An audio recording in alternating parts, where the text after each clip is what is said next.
Oh, that one's already on. Good morning. A hush suddenly envelopes the room. So welcome everyone to the Hive. Can I have just a quick show of hands? Who's first time to the Hive? There's a few people here, which is great. Welcome and thanks for coming.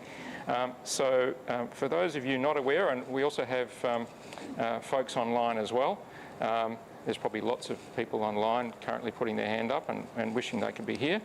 So the Hive is the university's visualisation facility. We just had our 10th birthday back in November. It's hard to think that a high-tech facility with lots of gear can remain at the cutting edge for 10 years. Yeah, we've managed to ride that wave, and with all of these projects, which you will see very shortly, we're certainly riding the bleeding edge, and for some of the students, they're feeling that pain of being on the edge, quite literally. I'd like to start out by acknowledging that we're on Whadjuk Noongar land and pay respects to their elders. If there are any needs to evacuate, there's an alarm system. Currently our evacuation muster point is where the graduations are being set up, but if which might be a bit hard to get to, you'd have to be climbing through all sorts of fencing to get there, so we won't do that. We won't have an evacuation, hopefully, but if we did, we'd probably just meet outside the what used to be the cafe out there. Toilets are just to your right. We do have morning tea being served at 10:50 and lunch being served at 12:50. These are thanks to our sponsor for the event, Bluefin 3. So I'd just quite like to quickly say a few words about Bluefin 3. They were founded in 2022 and they deliver industry-leading engineering, technology and management consulting services across all stages of the project, from concept and inception to embedment and full integration. Their expertise and experience spans multiple sectors, and they are recognised as leaders in rail, intelligent transport solutions and resources with a carbon neutral lens. Their true passion is delivering projects that contribute towards a better tomorrow for their clients, people and community. And I understand there are some folks from Bluefin 3 here today, if you just want to put your hand up. Here we go, Savita's down the back, so if you want to thank them for their sponsorship, please say hello to Savita. They're in a sort of a rapid expansion mode at the moment, so they might also be looking for people.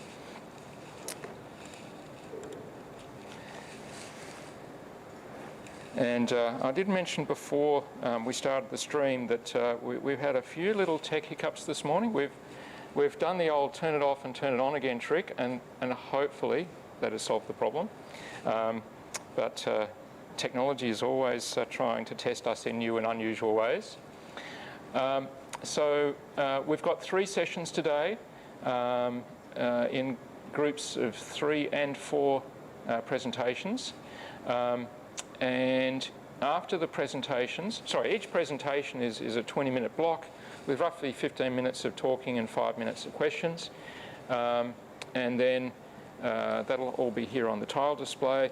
And then for the demonstration period for each of the 3 sessions, we'll be breaking out to all the different displays, and you can experience all the visualisation wonderfulness that the interns have been working on. So I'd particularly like to thank and acknowledge the interns. There's a group of them sitting here in the front, and some through the rest of the audience as well. Well done on 10 weeks of wonderful work.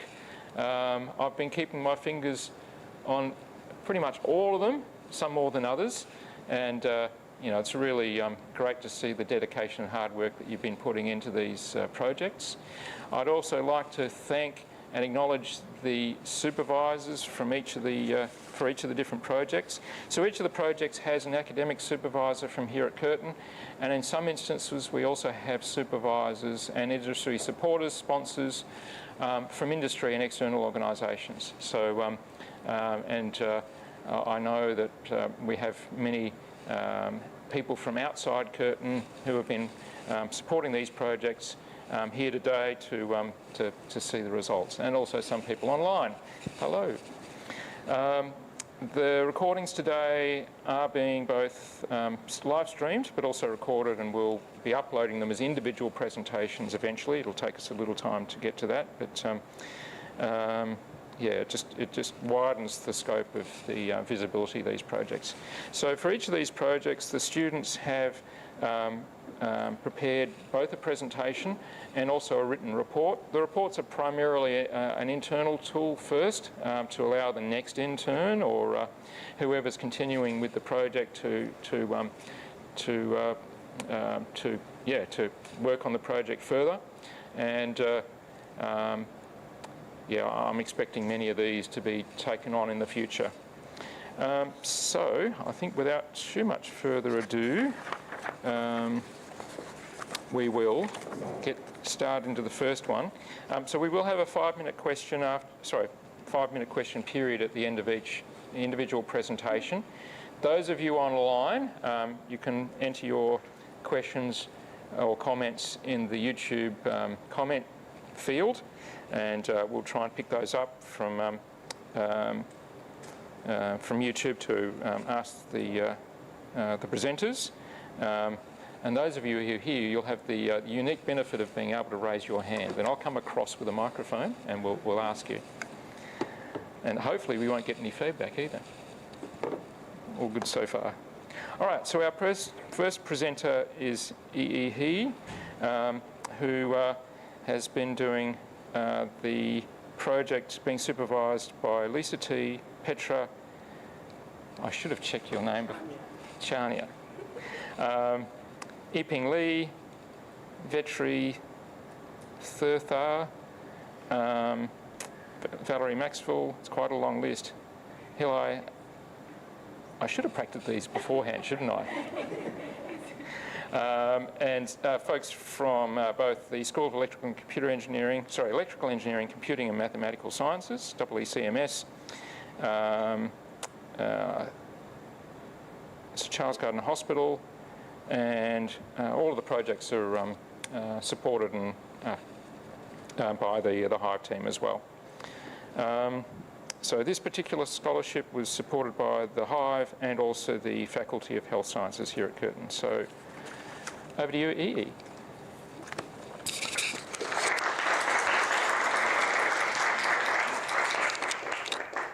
So this is a microphone? That's the main one. That's the one for the recording. Cool. Thank you. Do I take my presentation? Oh, sorry. Sorry. I forgot one important step. All right. Clicking on his name and then it's downloading the presentation. It should Okay. be here at any moment now. And Security alert. Here we go. Thank you.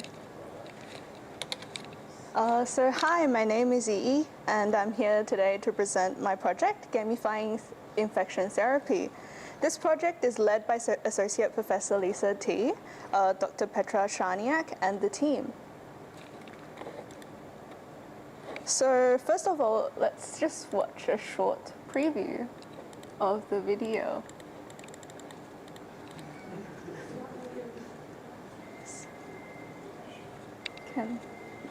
Does it load? Does it go to the next slide? See if that's the problem.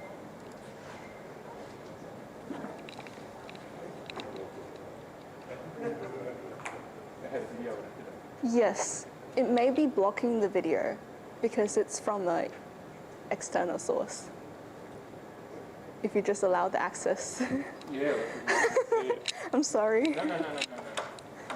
So, Ash was in here testing this morning. Yep. And so I'm just going to launch that separately. Yes.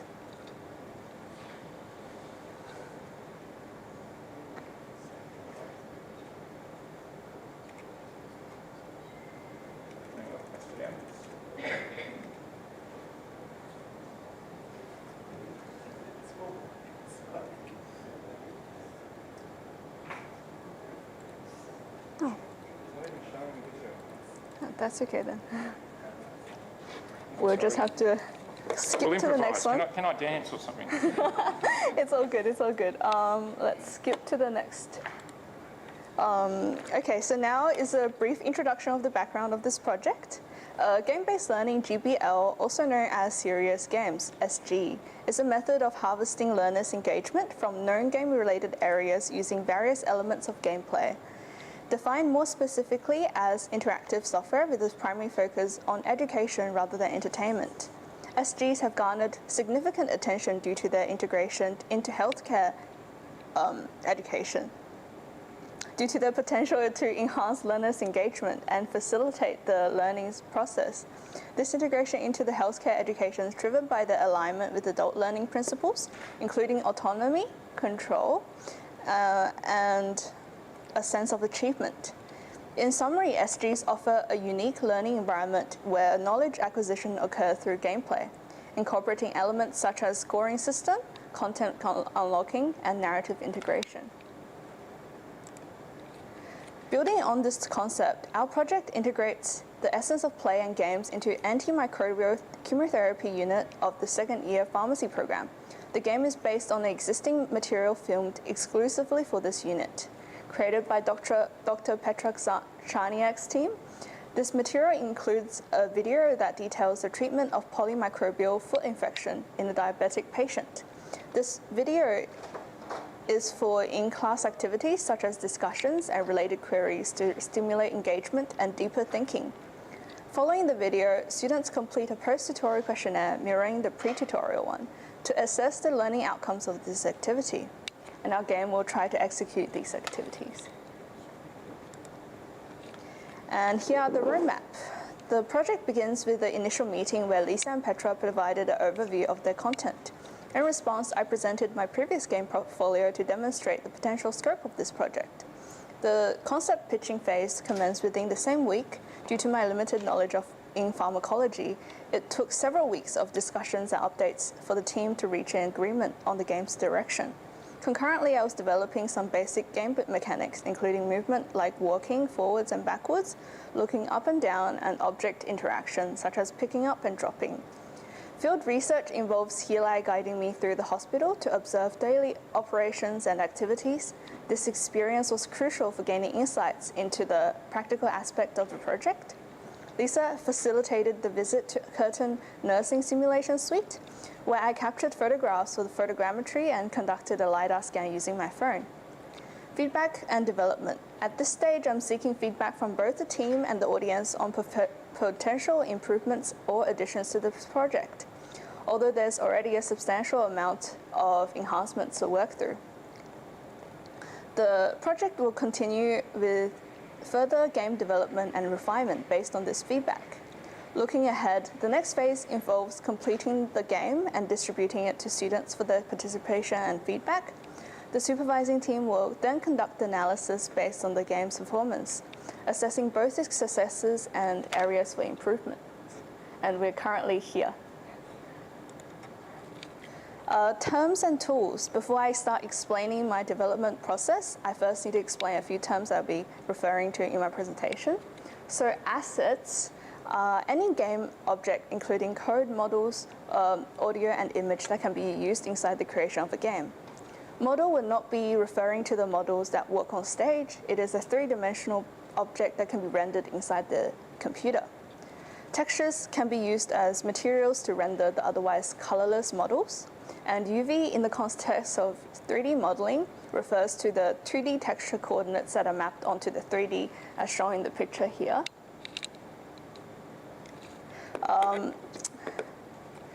The picture shown here is a game from League of Legends. This is a typical UV for character unwrap. You can see clearly on the 2D UV on the side where the mouth of the character is, and it is here. And you can see where the eyes are as well. And here are also a list of development tools that I've used throughout this project. So first up, we got Unity for assembling all the game assets, Maya for modeling, Substance Painter and Sampler for texture creation, and Photoshop for UI, quiz game, and 2D assets, Scaniverse for capturing the LiDAR data, C# is for the main programming language for Unity. It makes every action run as intended. GitHub for version control, allowing rollbacks if anything inside the project goes wrong. Monday.com goes for task management, and lastly, Microsoft Teams for weekly meetings and file sharing and management. And here's some programming. The character controller is based on a tutorial named First Person Movement in Unity. From brackeys, walking backwards and forwards, looking left and right, the movement controller is designed to always align the player's movement direction relative to the direction they're facing. This ensures a more intuitive and responsive gaming experience where the player's orientation directly influences their movement within the game environment. The pickup mechanism is implemented through a raycasting approach. If this raycast intersects with an object tagged as pickup, the player is prompted to interact with the object by pressing E.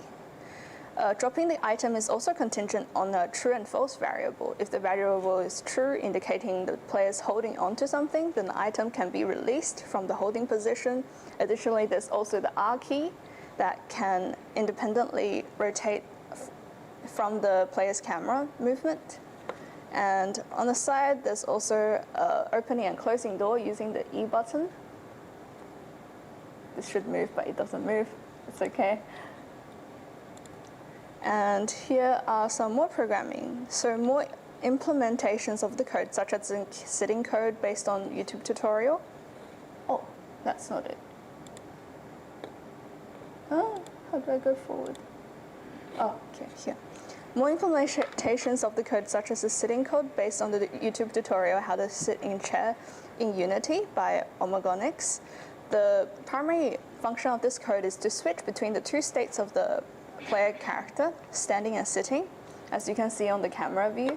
On the engine view, that there are two little yoga mats. So the big one's the current player, and then if we interact with this chair object, it switches to the tiny yoga mat, which fixes and looks at the screen only.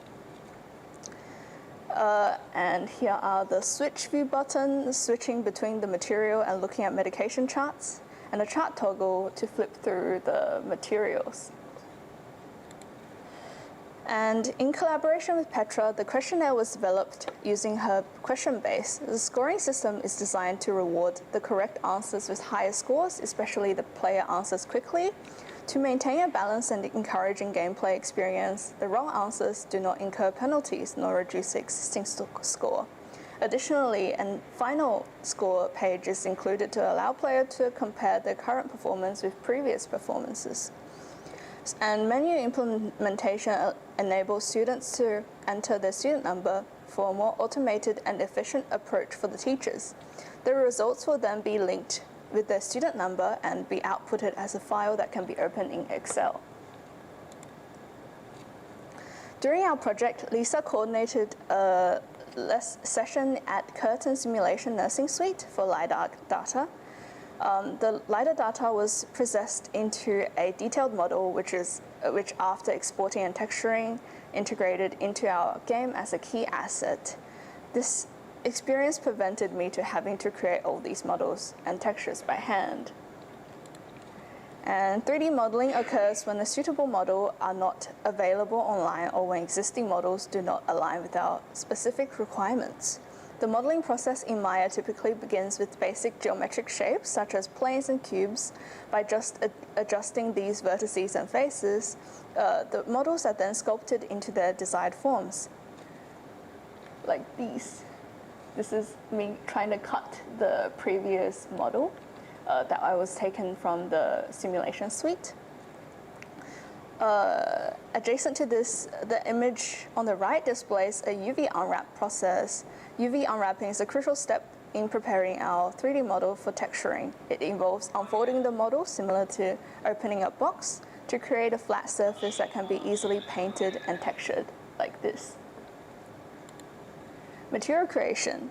During the development process, materials were categorized into two distinct groups. The first one being the widely used materials, which are integrated into substance sampler. These are generic materials that does not require specific tailored models, but are versatile for various applications within the game. Examples include wood textures for tables, ground textures, and wall textures on this side. And the second group consists of specific textures, which are the majority of the game assets. This category includes a unique model such as chairs, monitors, and many others, each requiring individual attention to texturing. For these, Substance Painter was employed, as it allows the application for multiple different materials on a single model. An example of this is the door model, which features a combination of textures such as metal, glass, and wood, each contributing to its realistic appearance. And assembly. In the game development, integrating assets involves more than just using pre-made texture maps. These maps must be compiled into materials, which are then applied to the respective projects in the game. Here's an example of this process. To create the paper texture, we import the relevant maps, generate a material, then create a material for them, and then drag and drop like this onto the paper materials, and same is done with the folder, like this. And this is like a typical example for the material where you drag and drop all the maps from this side, the folder side, into the surface inputs. And lighting and URP. URP stands for Universal Rendering Pipeline.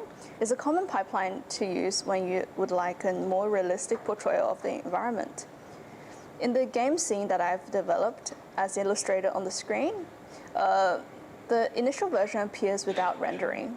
However, by incorporating multiple light sources and reflection probes, the scene undergoes significant transformation, achieving a much more realistic appearance.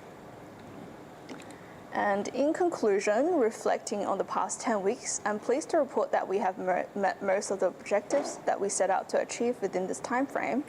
The accomplishment leads us to this question: what comes next to our project? We're excited to announce Dr. Brian Lowe as a new lead supervisor for the team. His expertise and leadership are anticipated to bring fresh perspectives in our endeavors. In pursuit of our project's scope and impact, we have applied for further grants. These funds will support the continued support of the game, continued development of the game, with the aim of extending its reach not only to the pharmacy students, but also for those studying medicine, nursing, and dentistry. The next phase of our project will focus on enhancing the game's educational value. We plan to implement a scoring system based on the movements and actions developed during this project. This feature is designed to increase students' sense of achievement and motivation. By introducing challenges that will require application of pharmacology knowledge to overcome, we aim to foster a more engaging and effective learning environment.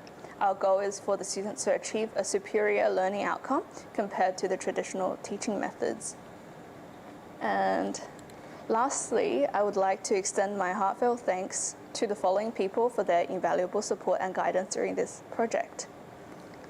And thank you so much for listening. Please raise your hand for any questions.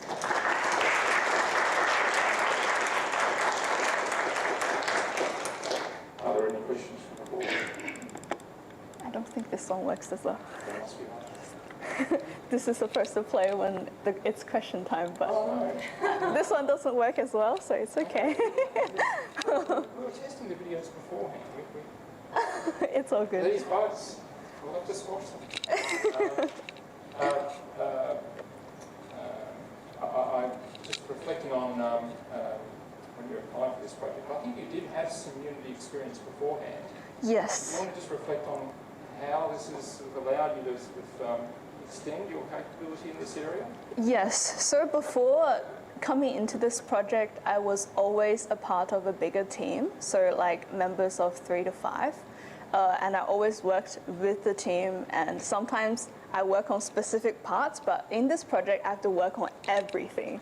And this has allowed me to practice so much on my task management and to cut my scope back, so I can't do this, I can't do this. And also for my programming as well, so I can't be like, oh, I can't do this programming, give it to somebody else, but I still got Michael, so thanks for him. Yes, and also for this project, I've never done something with medical before, and I've learned so much from pharmacology just alone, just from the knowledge that they've given me. And it's very different from normal traditional game development. Yeah. Any questions from the audience? I might just comment that during the 10 weeks we also have essentially a professional development, a series of information sessions for the students as well. So they are pumped full of knowledge in lots of different ways, so as well as being tested in a way they haven't been expecting perhaps. We sort of, try and broaden their knowledge as well. And they also work as a bit of a team across the interns, and we often see them helping each other out as well. There's a question from the back, Michael. I'll just wander up so we can hear Michael's question. Hi, thanks for your presentation. I just was particularly interested in the scanning software that you used. You made a decision to scan the environment rather than model the environment for the room, and you used a product called Scanverse, I think it was called? Yes. Is there any particular reason why you chose to scan instead of model, and is there a reason why you chose Scanverse over other products? So let's answer why I choose the scan over the model first, because so already in the background, as you could see from the previous programming pages, I'm just going to flip to that section. I have already modeled quite a bit, especially inside the office space. And like this, and having even more models such as, and they're really complex, especially the medical models such as like the beds that has controls of moving the patient up and down and everything. I don't think I'd be able to achieve this within the 10 weeks time frame. So the easiest thing was to just get access to a hospital or like some rooms that looks like the hospital, and we go in and we scan the environment, and that environment can go straight into the game. So when we have more time in the future, we'll be able to upgrade that asset into actual built models. But within the 10 weeks time frame, it's just too short. And with the app selection is actually recommended by Lisa, my primary supervisor. She is more familiar with the tool Scanverse, and when I used it, it was quite good as well. So the tool Scanverse is like an iPhone app. You just use your phone, go around the room, and you scan for everything. And that's how a 3D model is made. That's that easy. And yes, the app doesn't compute everything inside the phone. It computes everything, sending it across to the Scanverse company, and then they process it there, and they send back another 3D model. So it doesn't use a lot of your space as well. All good. Okay, well, thank you very much, Eve. Please join me in thanking Eve for her presentation.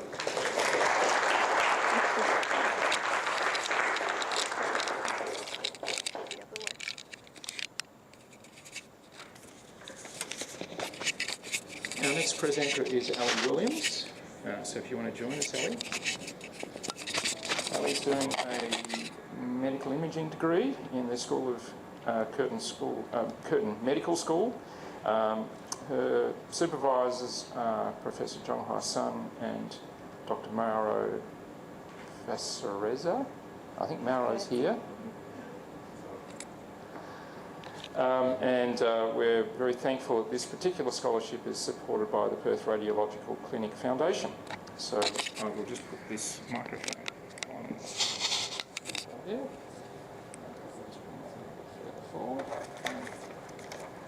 Do I need to chat to this one too, or just this one? Both.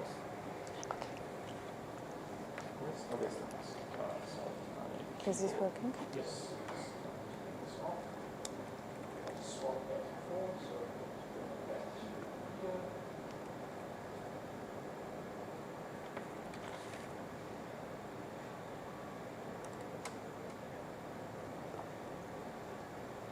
Over to you, Ali. Amazing. Good. Welcome online. My name is Ali, and I'm a fourth year medical imaging student. The purpose of this project was to build a tool for anatomy and pathology education. And I wanted this tool to be fair. So it had to be flexible, accessible, interactive, and relevant. And I needed it to demonstrate a representation of real human anatomy. Traditionally, the study of anatomical structures in 3 dimensions is through the study of cadavers. However, cadaveric education is not accessible to everybody, and added to that, the COVID-19 pandemic saw a real push to online learning and using digital resources as a flexible alternative to these more traditional face-to-face methods. So we really need interactive digital resources, and we need them backed by quality research. In this context, virtual reality has shown fantastic, promising results. Specifically, virtual reality allows students to gain an understanding of the spatial relationships between 3D anatomical structures, which is difficult to obtain from 2D learning materials. So I'm going to take you all on a little student journey, because it's not fair that it's just me and these guys. I want you all to imagine you're a medical student. You all got into character really quickly. I'm very impressed. One of the ways that you might be tested on your gross anatomy knowledge is through medical imaging. This is a CT. You've got 3 months, and at the end of these 3 months, you need to tell me what each of these grey blobs represents. Which organs, which anatomical structures, and what's wrong? Is there any pathology? What other structures does the pathology affect? And you can't just apply your gross anatomy to this. You're going to need to know your gross anatomy applied to diagrams, plastinated specimens, but don't panic, although I see none of you are. We'll go and have a look at some online resources. Now, these are the online resources recommended by the American Association of Anatomy. They're very good. They've got some great images of cadavers, but they're not particularly interactive. These have also been developed, but they are very expensive applications with ongoing subscription fees, and they've been criticized for presenting very stylized models of human anatomy.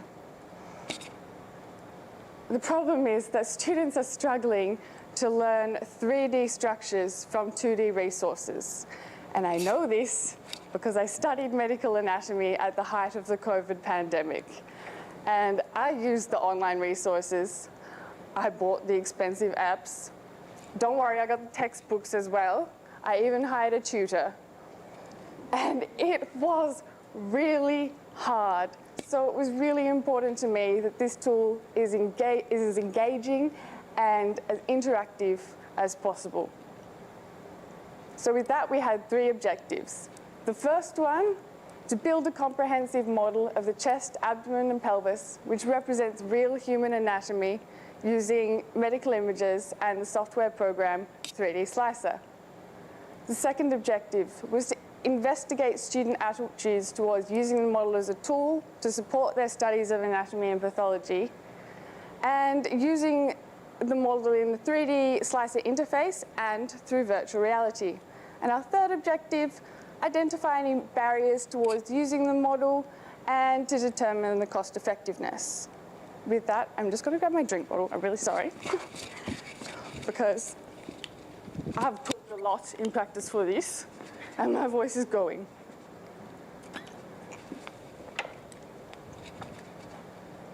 So, just checking, have you got it? We're with this. Now, the first tool is the 3D Slicer interface. 3D Slicer is a software program for the visualization and analysis of medical images. I use this software to separate or segment the CT dataset to isolate individual organs and build this 3D model that represents real human anatomy. I used a mix of AI-supported automatic algorithms and a lot of manual segmentation for detailing and editing. Each of these organs is color-coded, it is labeled, and they can be switched on or off to view them in the different planes. For example, some of your very good students might have noticed that this case involves an aortic dissection. You could select it so that only the aortic dissection is viewable in the 3D plane. We have a pointer. In the 3D plane, in the sagittal view, coronal view, and in the axial slice as well. I'm not good with this pointer, I'm sorry. So remember all of those gray blobs? This is how they present now. And you can switch these on and off and be able to view just one organ, a group of organs, however you like. Now, not only have we created a 3D model of real human anatomy, but we've developed this tool that is able to create the connection between the 2D images and the 3D model. Even myself, as a medical imaging student, just these multi-planar slices with the overlaid model has been so useful for studying sectional anatomy. It is a professional requirement for radiographers to be able to identify human anatomy and pathology from medical imaging, and is also important for any clinician who needs to communicate urgent pathological findings or discuss their patient's medical imaging. Now, the great thing about 3D Slicer is that you can also view the model in virtual reality. And this is how you will see the model in the demonstration today. Using the virtual reality headset, you can view the model from all different angles, including inside the body, and you can take it apart to appreciate individual organs.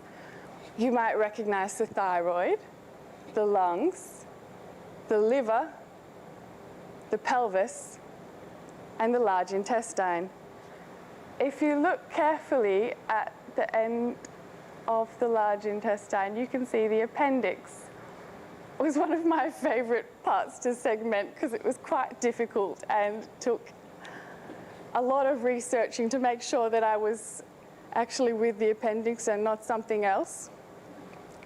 And the model was quite cost effective. I used open source software. That means it's free. You can buy a VR headset for under $500 the way that technology is going. And although I needed a very powerful computer to build the model, you can visualize it on any standard laptop. Next, I performed a qualitative study involving 11 students from the Curtin Medical School, predominantly medical imaging students, but across all year groups. I gave them a brief tutorial on how to use the model in 3D Slicer and in virtual reality, and allowed them to freely explore the model. Next, they filled out a survey asking them how, if at all, the model would benefit their studies of anatomy and pathology, and also asking them when it would be most applicable in their first year, second year, towards their final, fourth, fifth years. And I expected them to spend about 30 minutes per session, but some of the students spent 40 minutes in the virtual reality environment alone, so it suggests it's engaging. This is some of their work. These are the results. I really loved how all of the students had their own way of interacting with the model to suit their own understanding and their own way of learning. For example, this student over here has hollowed out the thoracic cavity, so you can see right up through the chest. This patient has made the model really, really large and shrunk themselves down very small so that inside the body, it's very magic school bus. This student has been taking apart the model and putting it back together themselves to see how those structures are relating to each other and compare them. And they all had some really valuable insight as well. 3D Slicer, they talked about it being interactive. They talked about having a tool that they could use in their own time for their own study. A lot of that switching on and off the organs to test their knowledge of sectional anatomy. This medical student said it was extremely helpful for 4th and 5th year medicine with exposure to clinical medicine and imaging findings, so it's relevant.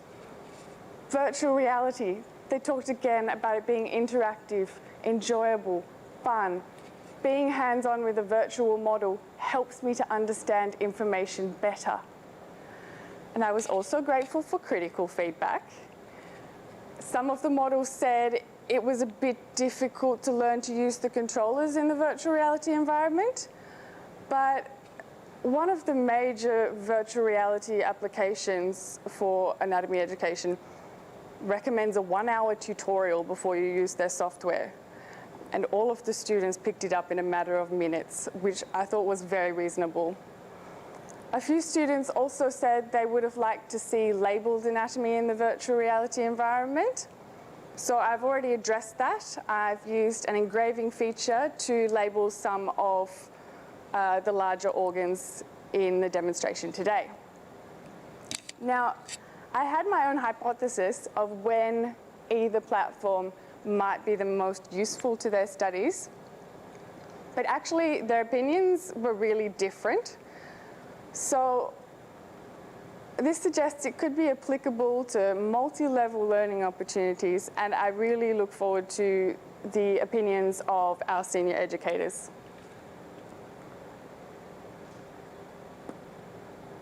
So I think we really met my goal for this educational tool being fair. It's flexible. We can demonstrate very specific anatomy and pathology, different classes, specific research. It's accessible. It's cost effective, and you can access it from anywhere on a laptop. It's interactive. The VR environment is immersive, and multiple people can work on the same project and interact with the model at the same time. And it is relevant. I cannot say this strongly enough. Medical imaging increasingly supports multidisciplinary workflows. It is used in the diagnosis, the treatment, and the monitoring of many different pathologies. And so there is potential for so many different anatomical and pathological structures to be built and used as learning resources. Not only that, but it's digital. It is so well placed to integrate with new technology because it already exists in that digital environment.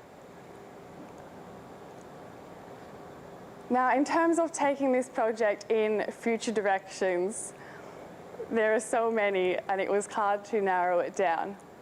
But firstly, I would really like to make the case for developing in-house software, creating interactive digital resources that can be customized for particular classes, specific pathology, rare disease research, not just for students, but extending those resources to the community, individuals, clinicians, junior doctors, radiographers moving from X-ray into CT, and especially to support those understandings of rare variants and pathology. I would also like to recommend that more students learn how to segment CT and MRI medical imaging volumetric data sets. Not only because it is applicable if they're interested in surgical planning, 3D printing, developing prosthetics, rare disease research, but because personally, for me, it has been an incredible learning opportunity, and I have really consolidated my understanding of anatomy through building these models. And finally, we really look forward to progressing this project through my honours year, gathering more qualitative analysis, getting more feedback, optimizing this tool, speaking with more medical students, senior educators, and of course clinical staff. And before I finish, I would just like to acknowledge our wonderful sponsors, the Perth Radiological Clinic Foundation. Thank you for your generous donation to this research. It has fully supported this wonderful opportunity. I am delighted to present this project to you, and I hope you are as excited about the research as I am. Thank you to the student participants and their valuable insight, my senior student advisors, the MRS staff for letting me crash their classes and steal their students, Jared and the Curtin IT team, my supervisors, Jean Wasson, Moro Vakarezza, Ash Doshi, and the staff from the Curtin HIVE. I have learned so much, and the previous staff and students who have helped me develop the skills to make this project possible. And all of you, and online, thank you. And I would like to invite you to try out my demonstration today. And I particularly welcome those of you who have never tried virtual reality before. Thank you.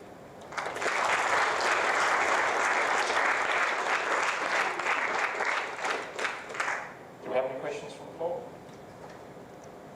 Yes, we do. Kiara.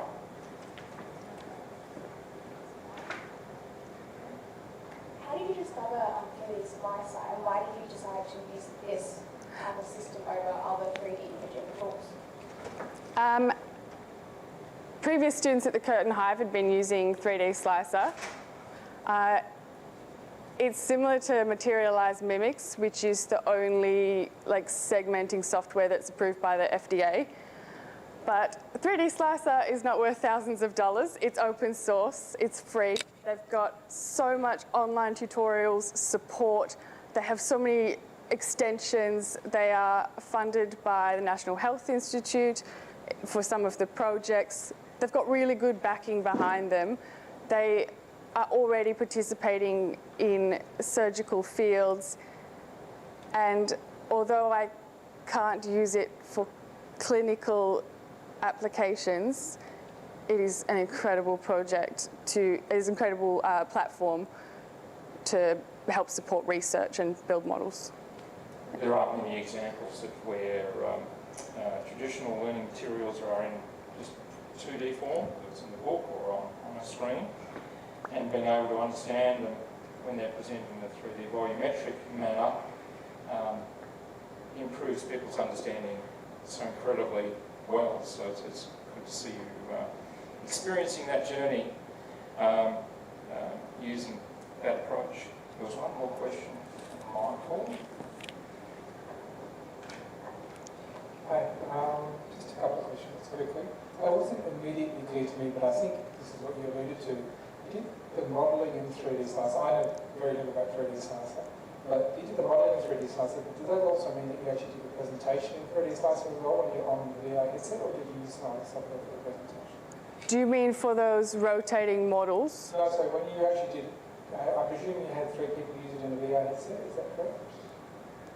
I have been using it in a VR headset. Yes. Yeah, and each of the people have used it individually, because I don't have 3 of them. Yeah. Individually interacting with the model. We're only interacting with the 3D Slicer interface on a laptop. Yeah. You can interact with it using virtual desktops and through the 3D Slicer app. Yeah. It's just not. It's kind of annoying. I was wondering whether the software runs on the VR headset itself, or did you use something else to run it on the VR headset? Oh, I see. I'm not sure I know how to answer that question. The extension is compatible with a range of headsets, except the one I have. So I've used a bit of a workaround with Steam and Steam VR to kind of hook it up and trick it into thinking it's a headset. It's not. It's very boring. But I can show you, definitely. I'm interested about it. The other question I had is I've played around a little bit, but not too much, with other 3D visualization software on VR headsets, like Human Anatomy VR and a few others. How does your software or your model compare to those? What are you looking to benefit from creating your own model here? I have compared myself to those models this whole project, and I've been told not to compare myself to million-dollar software. More than anything, those models, unless they are photogrammetry recons of cadavers, are very stylized. So you're not going to see like normal variants. So my model has a bifurcating xiphoid process, which I didn't even know was a thing until I built the model. All of those models on those huge virtual reality software platforms for anatomy are going to have a perfect little triangle, do you know? So in terms of being able to visualize a range of really different pathology and normal variants of the anatomy, that's not my main criticism. That is everyone's main criticism of these applications. Yeah. Thank you.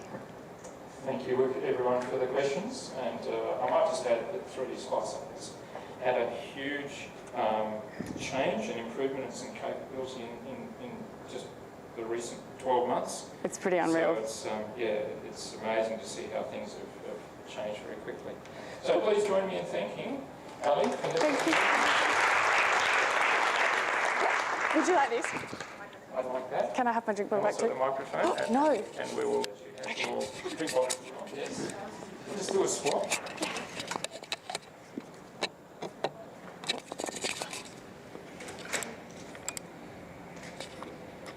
And our next presentation is by Kiara Kidman.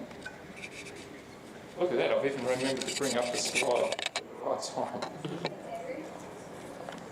Pat on my own back. All right, now if anyone does want to wander around with a mic, they can just grab it out as well. Just for the other presenters' reference, the blue one is what we're using for the cameras, for the live stream. So, our last presentation in this session, and you will probably notice that all of these presentations have been health and medical related, which is great. It's not the theme we will continue throughout the entire showcase day, but there is one more medical related one if I remember correctly. So our next presenter is Kiara Kidman. Her project is supervised by Ricardo Mancera and Cara Kreck from the Curtin Medical School. So over to you, Kiara. I'm going to handle the technical stuff.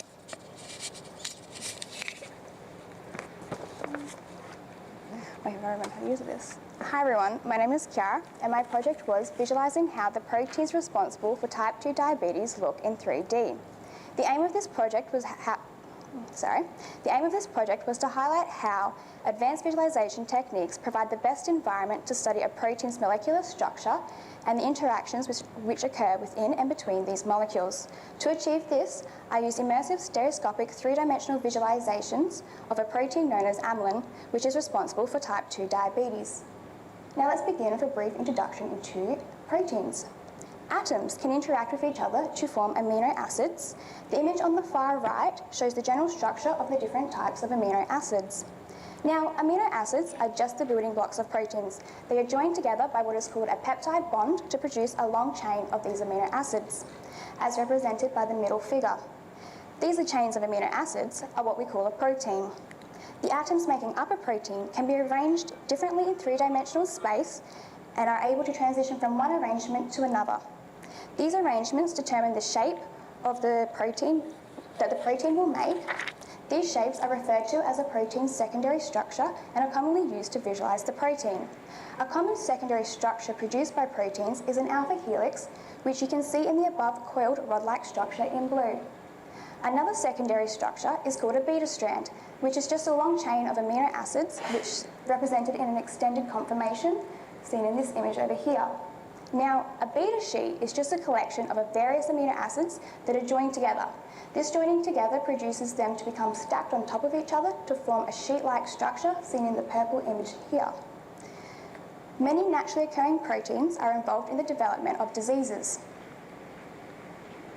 Type 2 diabetes is a chronic disease that is affecting an increasingly large proportion of the world's population. It is characterised by persistent high blood sugar levels that is caused by the impaired insulin production, secretion and function. Now, at the molecular level, the cells within the pancreas, called beta cells, are responsible for producing insulin and amylin, which both aid in regulating body blood sugar levels. The amylin protein is able to regulate these levels by slowing down the digestive system. Amylin is what we call an intrinsically disordered protein. This means it lacks a well-defined structure, resulting in it having a flexible conformation. Additionally, the amylin proteins are able to rapidly join together in a process known as aggregation. Now, aggregation is when a single protein, referred to as a monomer, joins together with another monomer to form what we call a dimer. These dimers can then go on to join with other molecules to produce larger, more complex versions of them, known as oligomers. In the case of amylin, this rapid aggregation results in the formation of toxic oligomers. These toxic proteins are responsible for pancreatic beta cell death. Now, remembering that these cells are responsible for producing insulin, therefore, their death results in impaired insulin production and regulation, which is the cause of type 2 diabetes. To further implicate amylin's role in the development of type 2 diabetes, researchers found toxic deposits in the pancreas of 90% of the type 2 diabetic patients they autopsied. It is crucial for researchers to be able to investigate the structural arrangements of amylin that causes aggregation into these toxic proteins. Unfortunately, due to amylin's disordered nature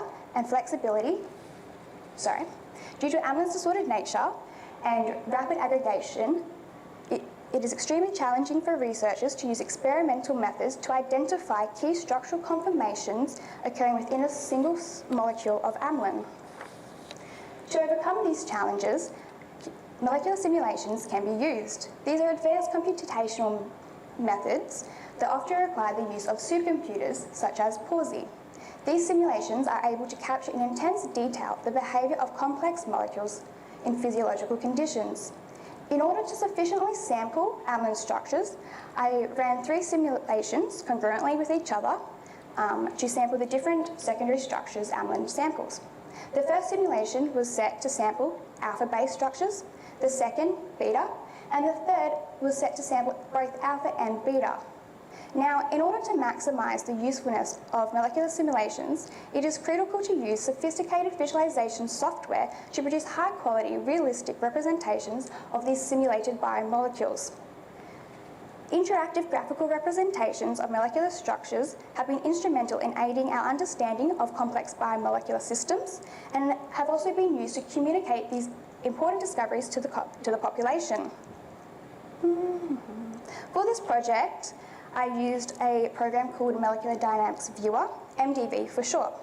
It was used due to its ability to be able to allow the user to view molecules in stereoscopic 3D, which provides us with an immersive, interactive experience for the user, which is a feature that definitely goes beyond the standard capabilities of standard visualization tools.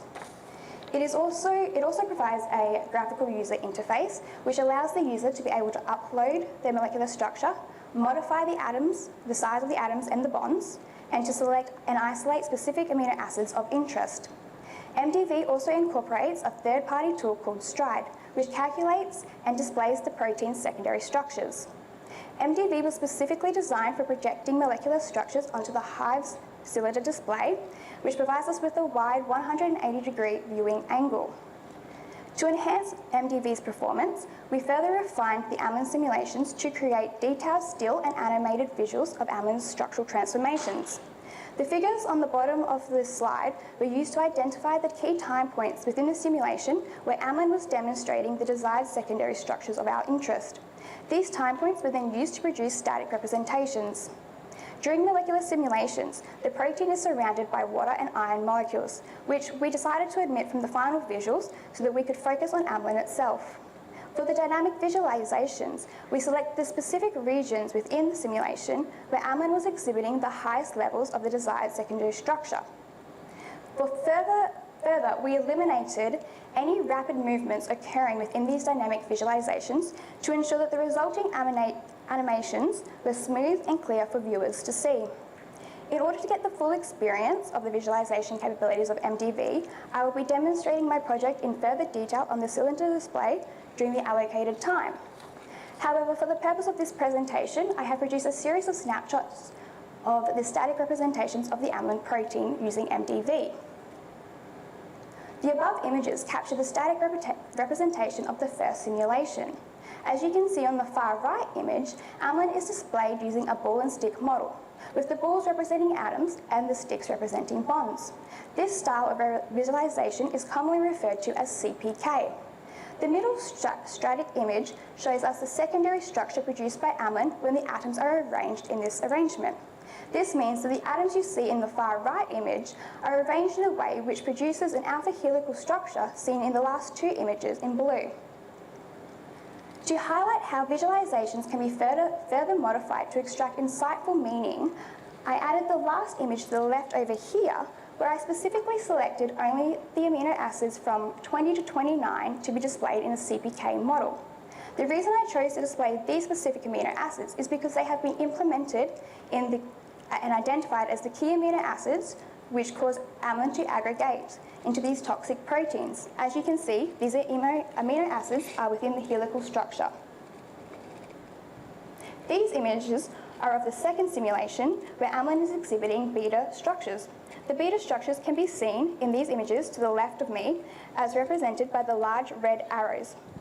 Remembering that beta sheets are formed by beta strands stacking on top of each other. Additionally, you can see another type of beta secondary structure known as a beta turn in these images, which is represented in the bright yellow.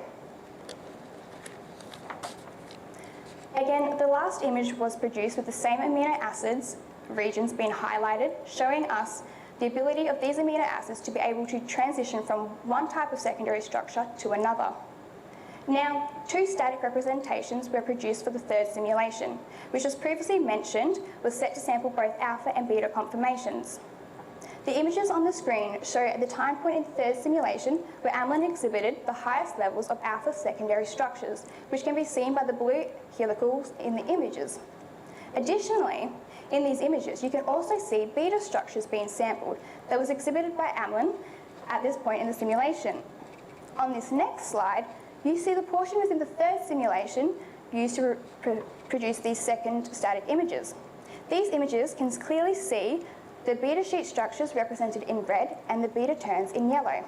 Interestingly, no alpha structures were demonstrated at this time point in the third simulation, unlike with the previous slide where you can see both structures being produced. The images you see today have been static representations of amylin's secondary structure. However, you should keep in mind that in real life, amylin is continuously transitioning from one structural arrangement to another within nanoseconds of each other. Because of this fact, I have produced dynamic visualizations to be able to visualize the rapid structural transformations. I have not included these animations into the presentation as it would not do them justice, as they were specifically produced to be viewed on the curtain cylinder. During the demonstration, I'll be visualizing the static structures produced from the molecular simulations of amylin. These static renderings, when viewed on the cylinder, will enable the viewer to be able to go inside the molecule and be immersed in an atomic environment, which allows us to further investigate in greater detail amylin structures in 3D. On top of these static images, dynamic visualizations will also be shown. This is where you'll be able to watch as the amylin protein transitions from one conformation to the next. Additionally, using previously simulated data, I was able to produce dynamic simulations of two single amylin molecules interacting with each other to form a dimer. I hope these demonstrations are able to show you the importance of how high-quality visualizations aid in our understanding of proteins involved in the development of diseases such as type 2 diabetes. Lastly, I'd like to thank all my supervisors for not only providing me with this opportunity, but for their continued support. Any questions?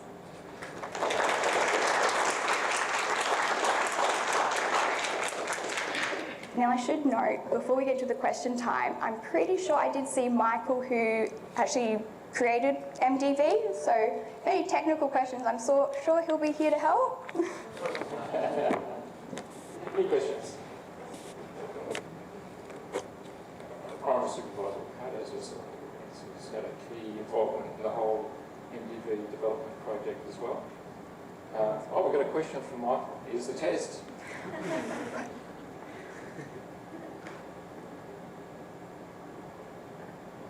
Thanks, Gary. Nice use of the software.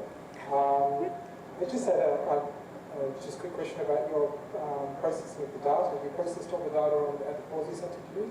No, I didn't use Pawsey. I used Pawsey to run the simulations, and then with the output files, I just used normal desktop applications like Jupyter Notebook to produce a script, which enabled me to access and convert the trajectory files into CVs, which enabled me to be able to highlight what type of structure the protein was simulating. I was just curious as to how long it took you to process the data that you needed for MDV on Pawsey to get the trajectories out. So are you asking how long the simulations took to produce? Yeah. Roughly, I had to use an integration, so about 10 days, 14 days to run everything. Once we run the simulations, we actually take some of the data and we check for what's called convergence, and this is when we know that the simulations have actually been, the simulations have allowed the protein to sample all possible conformations, and then we can be confident in the outputs that we are seeing. I'll be interested to have a look on the screen. Hopefully it does it justice to your program. I'm sure it will. Yeah, we'll be handing out the 3D glasses a little bit later during the demonstration session. You can see Kara's wonderful models in 3D wrapping around you. So it is quite a sight to be seen. As will all the other projects that you'll be able to see in this demonstration and the other demonstrations. Are there any other questions? Well, at that point, I might say thank you to Kara.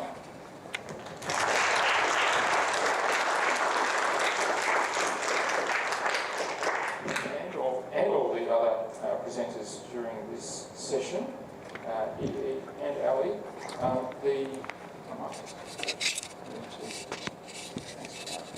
What would I do without you, Ricardo? Thank you. All right, so we are into the demonstration period now, and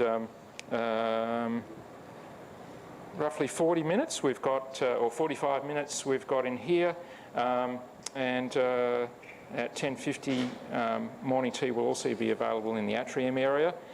Just to let you know that food and drink are not allowed in the hive. Water's okay, so just make sure you finish off your morning tea out in the atrium area before coming back for the next session, which will start at 10:10.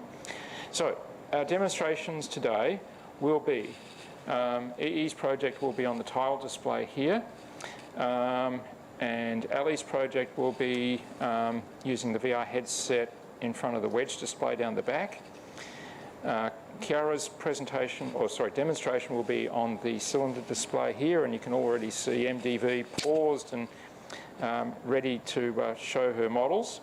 Now, in order to not have blank screens around, we've also got some content on the dome display, which is a VR 180 film called, actually no, it's a VR 360 film called Impact Beyond the Night Sky, and that was involved with one of our, I think, a internship project 2 years ago.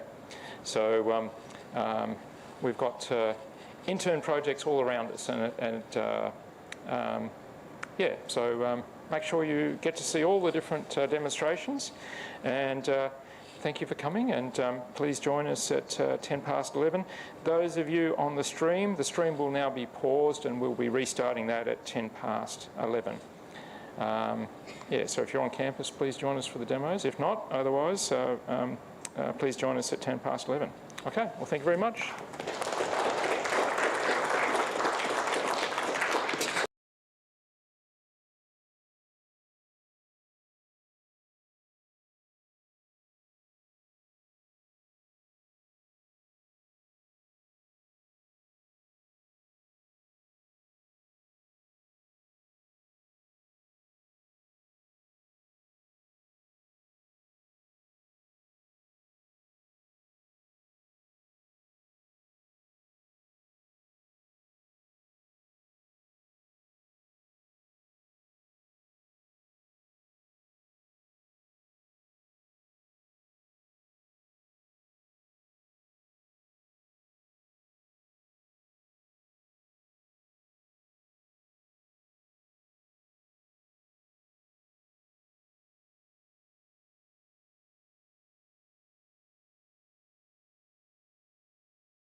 internship summer internship scheme, and particularly the showcase for today. We've got another 3 fascinating talks, all sort of heritage and humanities related. In fact, these ones, 2 of them are supported by the State Library of Western Australia, so thank you for their support. And one of them supported by the Western Australian Museum, thank you for their support as well. I hope you enjoyed morning tea, kindly provided by our event sponsors, Bluefin 3. For those of you who weren't here this morning, Bluefin 3 was founded in 2022 and delivers industry-leading engineering, technology and management consulting services across all stages of projects, and particularly focusing in rail, intelligent transport solutions and resources with a carbon neutral lens. So thank you to them.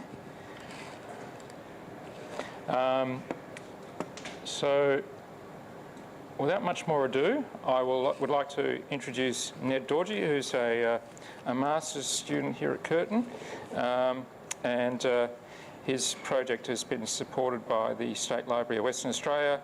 I've been the primary academic supervisor on this project, and I'd like to thank Barbara Parnaby, Deborah Jones, who are both here this morning, yeah, over to you, Ned.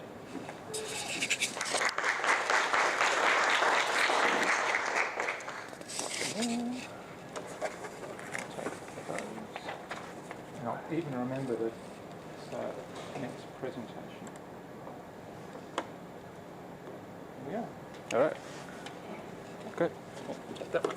Okay. All right. Thank you, Andrew. I'm Ned, and over the last 10 weeks, I've been working on developing an interactive kiosk version of Old Perth. The main aim of the project was to build a self-content, user-focused and interactive experience based on the currently existing Old Perth website to make it suitable for public use in the State Library within the Perth Cultural Centre. And to achieve this, we modified and added new features to the website. There were 3 primary goals for the project.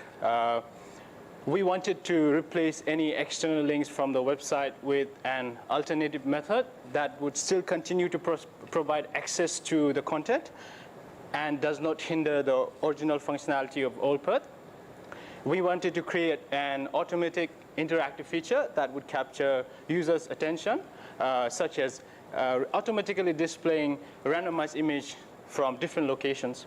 And finally, we wanted to identify ways to include other file formats such as audio and video files. And here's a bit of a background of how Old Perth was first developed and how it works. Many people have worked on this project, including Andrew here. Mark Shelton, who was one of the former interns, primarily worked on developing the prototype for the website, whereas Max Collins, who was also a former intern, worked on actually developing the website. And Old Perth is like a Google Map interface that loads up images instead of providing user with the information about a location. The platform currently features over 10,000 geolocated images from various locations within Perth and its surrounding areas. These images are, as you can see, displayed on an interactive map where users can come and interact with it. The website's front end, which is the part where you can see, is built on the source code developed by Dan Van, who developed this as a part of his old NYC program. Although Old Perth shares some basic functionalities similar to old NYC, some of the features have been modified to cater specifically to Perth. Max Collins, who I mentioned earlier, completely redesigned the framework for processing the library catalog data. He created a Python package known as libcleaned. using libclean not only simplifies reading the standard library catalog data, such as MARC files, which are commonly referred as machine-readable cataloging files, but it also offers the functionalities to geolocate images based on the metadata extracted. Although MARC files are machine-friendly, because of their complex structure, it is harder to interpret them. So libclean overcomes that challenge by making the metadata extraction easier. So on the figure over there, here, this is a simple logic of how OldPerth works. OldPerth client, which is a window executable program, is an easy way to update the OldPerth website without requiring any programming skills. So it is, in fact, the central program that connects everything together of how OldPerth works. And even if you don't have coding skills, you can use that program to update the website. And I have made use of that program quite a lot during the project. As you can see, libclean also has so many other functionalities. And one of the functionalities is its ability to correct the image address based on the user feedback through a Google form integrated onto the website. Once the suggested correction is verified, new latitude and longitude coordinates are generated for the image. libclean also has the functionality to feed the geolocated data back to the state library, and by doing this, it ensures that both OldPerth and the state library have the same validated addresses. So, with all these robust functionalities, you might be wondering, like, why couldn't we just use the existing OldPerth website for kiosk purposes? Well, there are several considerations when putting a website on a publicly accessible console. Number one is the current OldPerth website has so many external links, which increases the risk of users unintentionally navigating to unauthorized websites through the links. And for the kiosk version, we absolutely do not want that from happening. And the website remains inactive as long as there's no user interaction right now. And for the kiosk version, as I mentioned earlier, we want to be able to capture users' attention by automatically loading some images from different locations. And finally,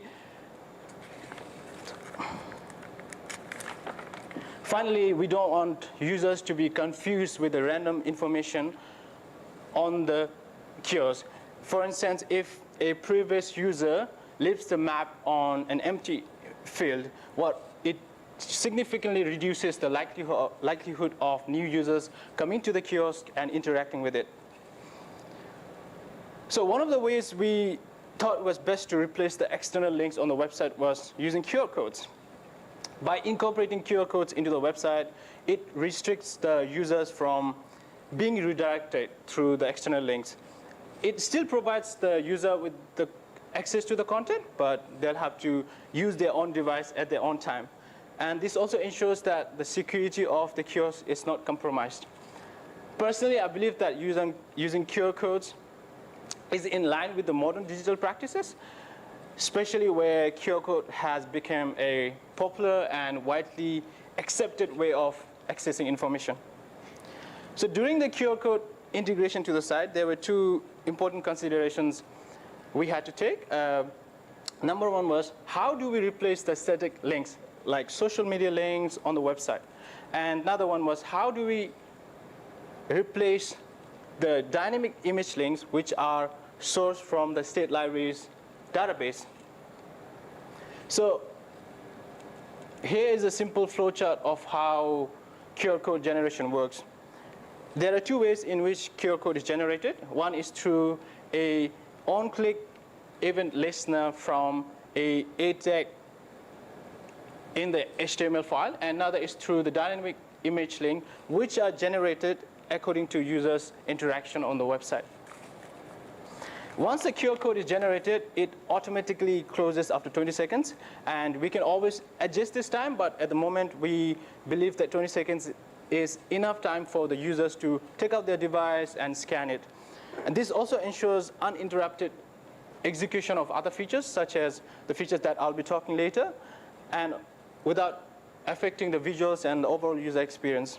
So currently we have replaced around 17 static links and more than 10,000 image links that are linked to the state library's catalog. What happens if the user left the map in an empty area? Will that be interesting to the users? What is the likelihood that the users would come to this, to the kiosk and start interacting with it? What about now?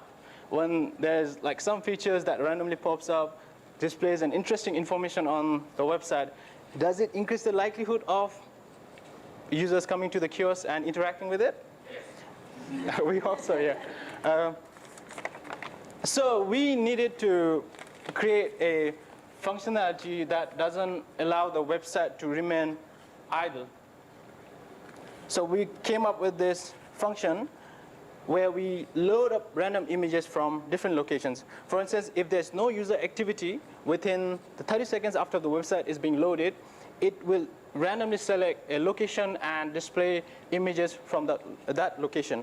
If there's only one image in that location, the image will be shown for 10 seconds. And if there are more than one images on that location, it iterates up to 5 images, with each image being displayed for 10 seconds. And the reason for the limitation is to prevent the program from getting stuck in a single location where in some cases there are locations where there are more than 30 images. So after displaying the images, it will move to another random location if there's no user activity. This cycle continues unless a user interacts with the kiosk, at which point the automatic interactive feature will immediately stop and let the user use it as they wish. So as I mentioned earlier, imagine if the previous user left the map on an empty field or some uninteresting field. That would neither be informative nor would it be useful to anyone seeing it. So to prevent this, the website also automatically resets itself in 2 conditions. The website resets when there is a physical layout change on the website and there is no subsequent user. What I mean by this is, for instance, if someone used the website and put a filter on it to display just one location here. So if that happens, the website would automatically reset, given that that user who filtered that website is no longer using it. Secondly, the website resets if no one has interacted with the website for 5 minutes. By having this automatic resetting, it prevents new users from becoming confused with the random information being displayed on the website. More importantly, this also resets the kiosk version to show only the interesting area, which is mostly the Perth CBD, where majority of images are geolocated. So here is a simple flowchart of how automatic resetting works. So as I mentioned earlier, when the website is first loaded, it detects whether there's a user activity or not. And if there's a user activity, then it looks at whether the user is changing the layout or not. And if there's a layout change and no subsequent user is using it, then it automatically resets. On the other hand, when the website is first loaded and there's no one using it, it will start the interactive process, which is popping up those random images. And during the interactive process, if a user comes to the kiosk and start interacting with the website, it will immediately stop the interactive process and wait for the next idle state. Whereas during the interactive process, if there's no one using it, it checks whether the website has been inactive for 5 minutes. And if it has been, then it will automatically reset itself. So another goal we had in this project was to include other heritage collection formats such as audio and videos. But geolocating audios and videos using the currently existing OLPER geolocation process is not feasible, mainly because of the differences in the data structure. And it's also due to the fact that audios and videos are dynamic in nature. So we do not know what's the exact location, where do we locate? Because it's a moving frames and there are a lot of locations the authors are talking about. So we are not able to find an exact location to put the images on. So at the moment, we manually geolocated 3 audios and 4 video files. despite manually geolocating it, there are some limitations due to the way in which OldPerth works. So as you can see in the images here, OldPerth uses PNG file format to show the thumbnails here, and it uses the JPEG file format to show the preview here. And for the audio files, we cannot show the preview because it doesn't exist in the state libraries database. And on top of this, we cannot play the audio and videos on the site because we do not currently have the functionalities built on the website.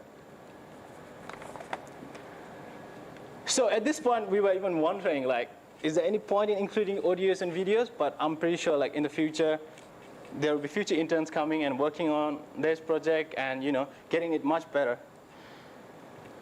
Nonetheless, the OldPerth kiosk version is ready to be deployed, but there are few areas in which it could be further optimized. The backend could be redeveloped to geolocate audios and videos easily, just like the way images are geolocated currently. The kiosk version could be fully made offline by running it locally on the kiosk instead of running it over the internet. This would require storing the images, audios, and all this content on locally, and also using an alternative Maps API because Google Maps API do not support offline mode. And conduct multiple testings and use those insights from the testings to further optimize it. At the end of the day, our goal is to make OldPerth content reach to as many people as possible and make people journey down the memory lane of Perth and its surrounding areas. So I will be demoing during the allocated time, and you are welcome to come and interact with it and help me find bugs so that we can make it better for everyone. Yeah, thank you very much.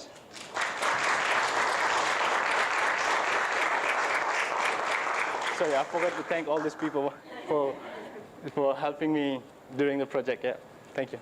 Thank you, Ed. Yeah. Are there any questions from the audience? Oh, on the back, yeah. Yep. Just walk quickly. When you refer to the issues with the videos, are you able to change the metadata to just one location? Is that how you fix the issue? Or can you do that? Is that possible? Yeah, so basically in the MARC files, MARC formatted XML files, there are different structures in which the comment field, which is what we are looking for OldPerth, because in the comment field, there are references to locations, whereas in videos, there are multiple instances. Like, for instance, the interview was conducted in this area, right? And the author is talking about this area. And also, there's no definite field in which we can extract it. So in a way, we had to manipulate by looking at the script, or if there's a transcript, we look at the transcript and manually geolocate it using the OldPerth's manual geolocation process. Yep, we had to change the structure. Yeah. Yeah, I've spoken with Ned previously, but I think that the audio and video files, most likely that all of those will just be manually geolocated, unlike the images where they usually list a place or even an address, and those can be used to automatically geolocate an image, but it's rare to have that kind of specificity in a record for an audio or video file. I might just point out that with the touchscreen on the bottom, which is indicating, we're going to use to demonstrate a console in a public realm, such as the State Library, and we'll just lift that up during the demonstration period, and you'll be able to give that a go on an actual touchscreen, or you can use the mouse on our huge 24 megapixel screen. Yeah. Any other questions? Oh, who would this be? It's mine. I find it very interesting this because I think the original OldPerth website is really cool, and it's really nice to see the kiosk version, especially if we can get it out to the public, because usually we're going to show it in the State Library at some point. That's what we hope so. That's Yeah. the plan. Yeah. All the State Library people. Yes. My question was, the original OldPerth website was built for a keyboard and mouse on a website, and this is obviously a touchscreen. Did you have any problems adapting it to touch type interface, like touch targets or different types of inputs with mouse and keyboard? I mean, I haven't had the experience of working with this touchscreen, but I tried it on my iPad, and even the OldPerth doesn't really have any problem because I try to access it from my phone as well as iPad, and there was nothing wrong with the touch, like the click event listener. So I haven't had any issues with it. So it was, yeah. Interested to have a look, and particularly interested to see if we can get it into a public cloud. Absolutely, yeah. Thank you. Thank you for the question. Please time break it. Yeah. Yeah. Any other questions? John Hughes. Can I ask whether you considered any other options apart from QR codes? Not at the moment, because we thought QR code does the justice for right now, but I'm happy to look it up and see whether is there any other ways we can implement it. The main reason behind is because we still want the users to access the content, right? I cannot think of any other methods where we could do that. We will have to completely remove the external links, which basically means the old path won't be working at all. So, yeah. It is true that the State Library has a very wide base of clientele. My guess is that probably at least 85% of people would have a mobile phone in their pocket. But for those who don't, probably the people at the front desk will just say, you can actually just access this off a website or a web link, or perhaps they could just go to a console where you can just access the web and access it that way.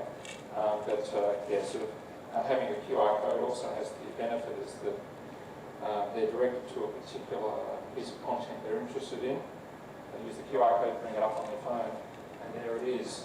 They walk away with it, and they're in the catalogue and exploring. So it's a good way of, it's a good conduit to take them from using this public display to interacting with it on their own basis as well. Yep. Oh, good. Right. Thank you very much. Thank you. Thank you, Nick.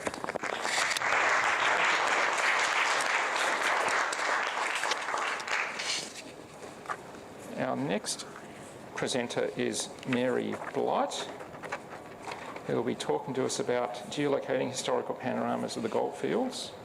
And I will bring her presentation up and click on there. And academic supervisor on this project is Andre Brett, who is in the audience over here. Tanya Edwards from the Western Australian Museum was the industry supervisor, who is online, and I was also involved in this project. And people may be aware that we've been working on historical panoramas related projects since 2015. It was one of our very first intern projects supported by the State Library, so it might be said that this project has got legs.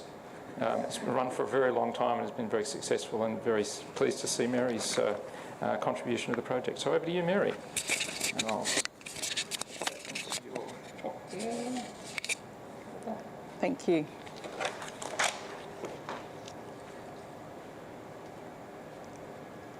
Hello everyone. My name's Mary Blight, and as you just heard, I've been doing the geolocating the historical panoramas of the Goldfields project, and my supervisors are Andre Brett, Andrew Woods and Tanya Edwards. And I would also like to thank the Western Australian Museum for sponsoring this project.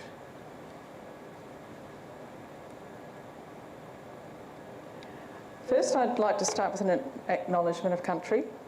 So I begin today by acknowledging the traditional custodians of the land on which we meet today, Whadjuk Noongar people, and pay my respects to their elders past and present.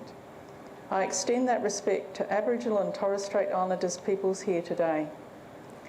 I would also like to acknowledge that this research concerns Marlinga Guli, Madawonga and Wongatha country, and I would also like to pay my respects to all traditional owners of the Goldfields region, past, present and emerging.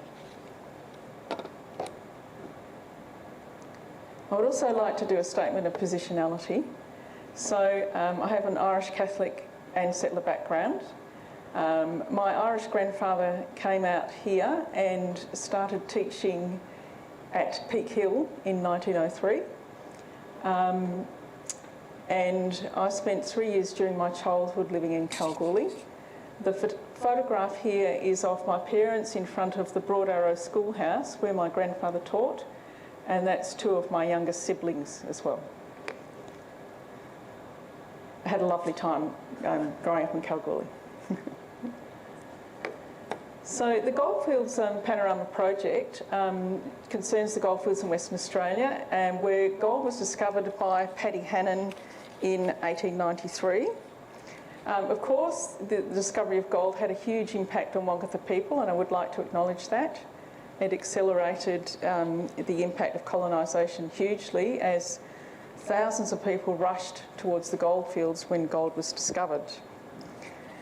This project itself is very similar to the Historical Panoramas project of Perth and Fremantle, and basically my remit was to find as many panoramas as possible to see if there could be another panorama project involving the goldfields. So the methods I used was to first of all try and find panoramas. So I searched the WA Museum and State Library of WA archives. When I found panoramas, I would go and photograph them and then stitch them in Photoshop. I've been ordering high resolution images, and I would also try and geolocate the panoramas that have been found. That's a photo of me taking a photo of a panorama in the Leah Cohen reading room at the State Library WA. So the results of this project were that the project started out with 25 panoramas already identified. At the end there are 48. Of those panoramas, I have now sourced 15 high resolution images, so that work is ongoing. And I have geolocated 32 panoramas, and so that work is also ongoing. So I also mapped the panoramas onto a Google Earth map, and the zoomed out one shows the extent of the panoramas found, as the goldfields, as you can see, is quite an extensive area.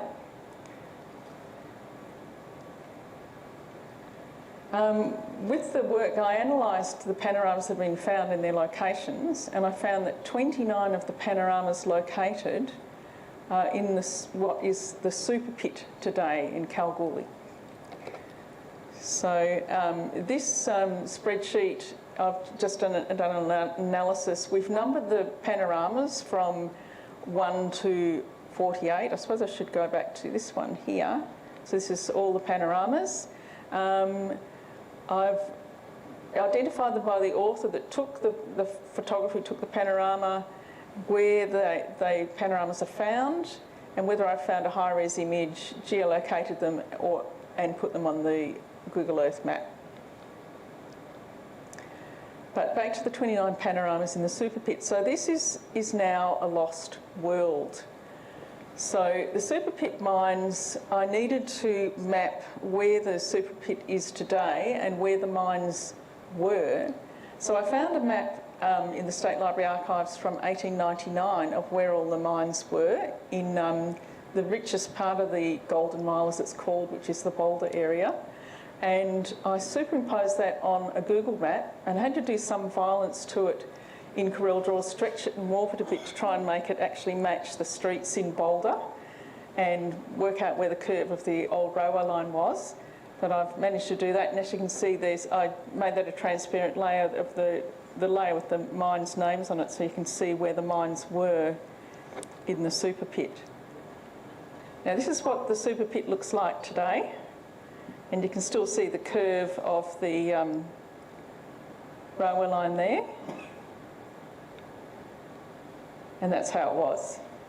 So there are a lot of mines that have now disappeared. So it was a disappearing world, a world that arose quickly and vanished. So another thing that came out of the research was I came across 4 panoramas in a row that were taken of the same view. And in the right-hand corner of this view is what's known as the Boulder Block, which was one of the richest commercial areas in Western Australia at one period.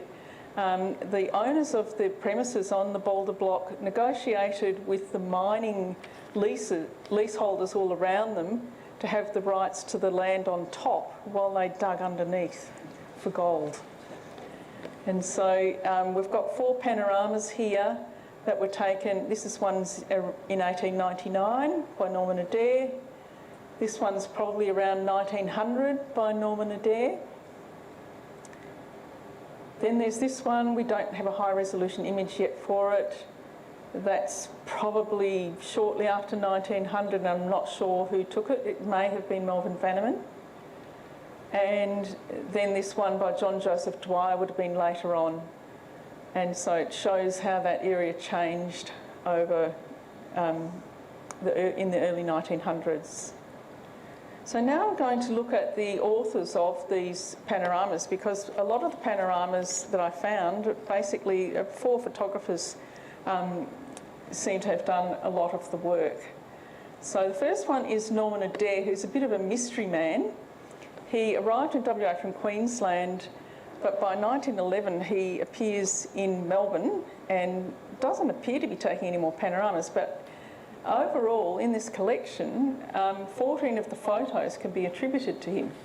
So I do think Norman Adair is probably someone that would be good if someone did some more research on him. He did join up in World War I, so I don't know if he became injured in World War I and was unable to take photographs after that, but he kind of disappears. He does photographs he takes a lot of photographs in Western Australia and then moves on.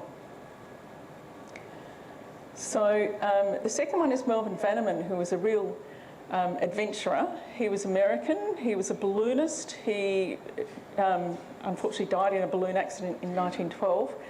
But he very briefly visited Australia and came to WA in 1904. So any Vanneman image can be pretty much dated as happening in 1904.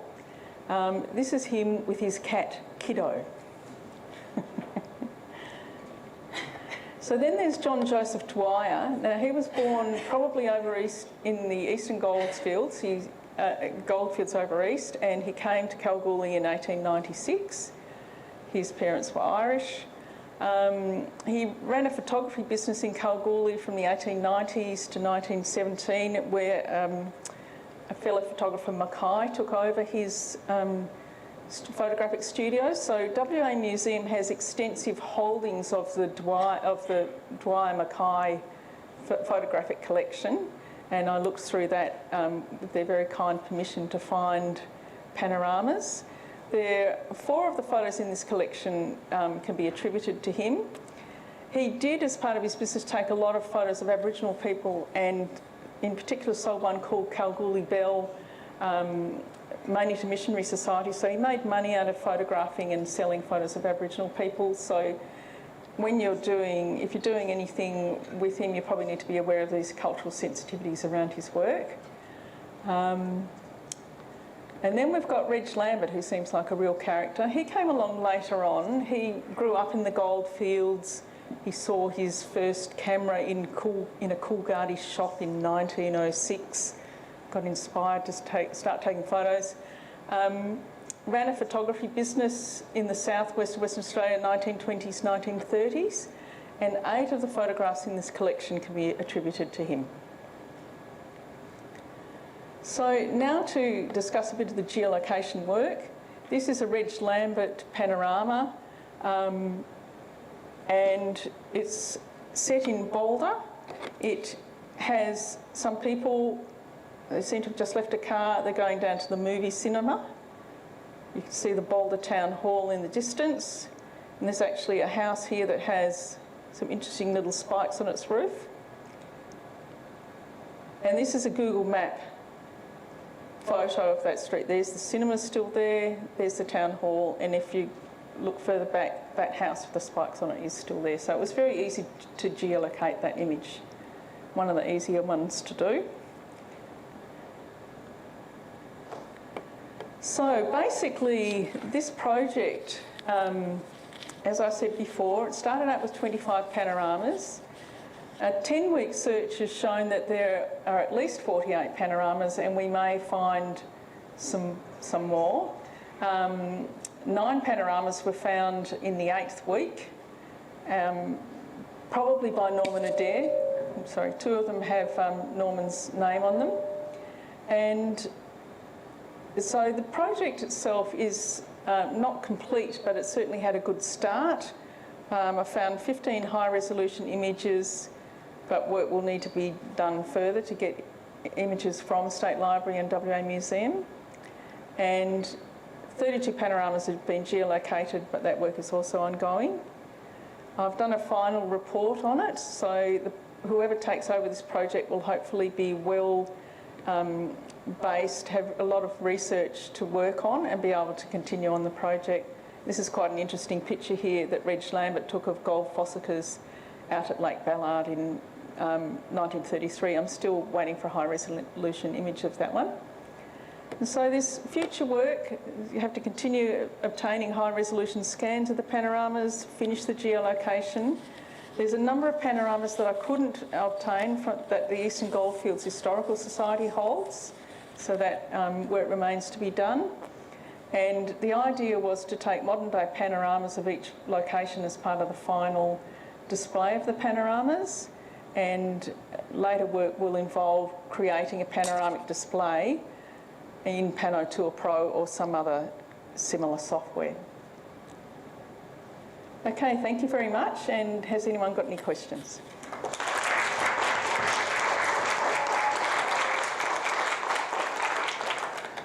Anyone got any questions?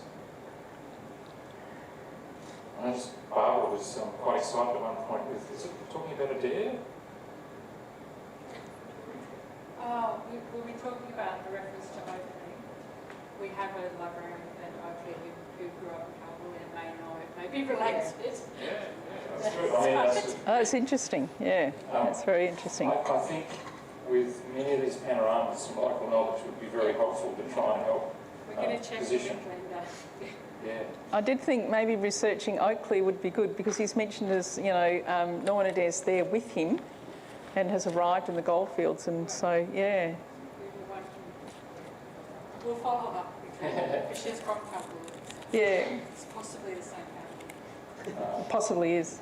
So when we were starting out the project, Mary also let us know that she's a drone pilot, was very, very keen to head up to Kalgoorlie to photograph some of these locations. We quickly realised that trying to achieve that in 10 weeks was probably not possible, but it's something we'd still all like to do at some stage. Yeah. With 48 and growing panoramas, it would be quite a job to capture modern day views of all of them, and we probably need some very deep and technical permissions from the owners of the super pit now. Question from Catherine. Congratulations, Mary. I was wondering what the temporal span of the panoramas were that you found. Are the majority of them in the sort of 1900s, or do they go up into sort of the 60s and 70s and 80s, like the ones in Perth and Fremantle? Most of them are the late 1890s, early 1900s, but Reg Lambert's ones are 1920s and 1930s, and there is one of his that's from the 1960s, but yeah. The big panorama of the super pit was taken in 1999, and that's a collection of photographs at State Library as well by that photographer. Yes, so we're really quite blessed to have some really, really old photography, and during the late 1800s, early 1900s, panoramic photography was very popular all around the world. So yes, lots of opportunities. Yeah. Any other questions? I think at that point we're on time, so thank you very much, Mary. Thank you.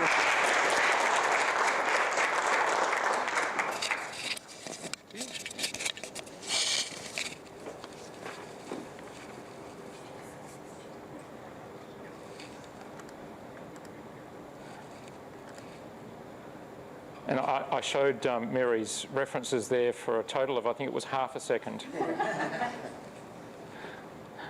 All right, so our next project is got some very big videos in it, and is looking at the architectural treasures from the State Library. Yeah, so Thomas Brady is is being supervised on this project by Chamila Subsanghi from the School of Design and Built Environment, David Craddock and John Hughes from the State Library, and also I was involved in the project as well. And this one's been kindly supported, the scholarship's been kindly supported by the State Library of Western Australia. So over to you, Thomas. You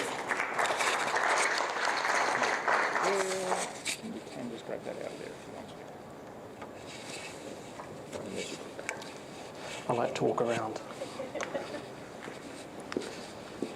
Well, thank you everyone for coming, and for those online, it's very much appreciated. It's a very hot day.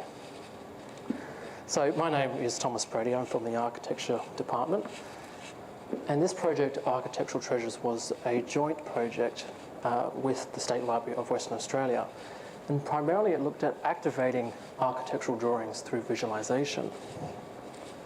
So the project came about because the State Library has these huge, large collections of stacks with thousands of drawings in them. So large that I actually found last year's intern still there. So Curtin HIVE and the State Library came together to figure out how can we actually bring these out from these stacks into the public? How can we create an engagement that just goes beyond traditionally just showing drawings of architecture? How can we use visualization to do that? And that became the core brief. But that begs the question, which architectural drawings? Which buildings?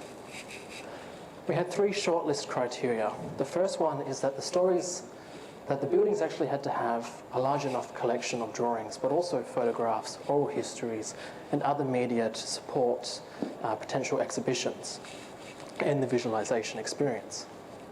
But they also had to have an interactive story that would actually engage today's audience. And then they had to align, of course, with the State Library's objectives and future direction.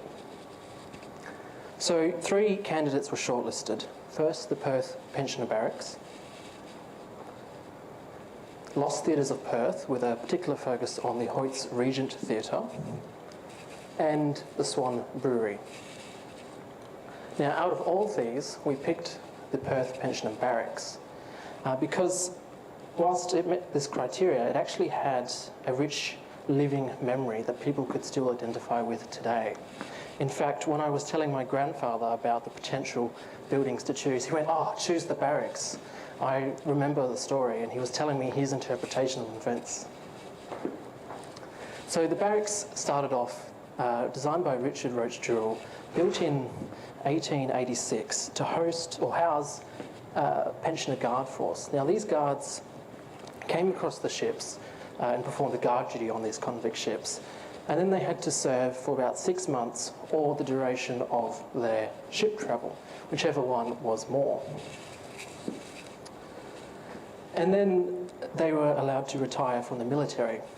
About ages 35 and up, they were given land and could settle and start families. However, quite a large amount of them continued to live in the barracks. They didn't want to leave it if they felt at home, and they built families there until the early 20th century. In 1955, the government had the Stevenson Plan. They said, we want a St George's Terrace with skyscrapers that we can't even imagine right now. We want a clear path up to the Parliament House that was yet to be built, and that meant, of course, getting rid of the Perth Barracks. So, doing what they did, they demolished all but what was highlighted. However, they came across something they'd never seen before, resistance. Suddenly the public wanted to have a say. They felt the building should be conserved, that it shouldn't be knocked down, and that the people should have a choice in this matter. So the government kept these buildings, the arch and then the sides, and they said, we'll give the public some time to think about it. Voice your opinion, we'll listen to you. And so the public did. They held quite avid protests. As you can see from this media of Channel 7, boom for the barracks. There was even a song made to protest, which we have the lyrics and we have the tune it was sung to. We could even potentially recreate it. But the media had a field day, lots and lots of puns. arch rivals making hay. There was one that referred to Premier Brand as the arch enemy. So we had, as I said, on one side the public here, trying to defend and conserve the barracks. Then on the other you had the government wanting to remove it to fulfil their plan. Eventually, despite the public outcry, all that remains is now the arch. The government did demolish the remaining sites. And this is what stands today on the end of St. George's Terrace. So the research objective here was in this architectural visualization, activating these drawings, bringing them to life, can we actually create active engagement?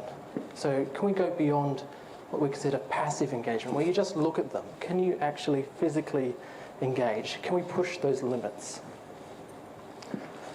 The way we did this was we applied this heritage gamification framework. Lawrence Haynes and Robert Stone developed this in order to answer that question around what heritage games.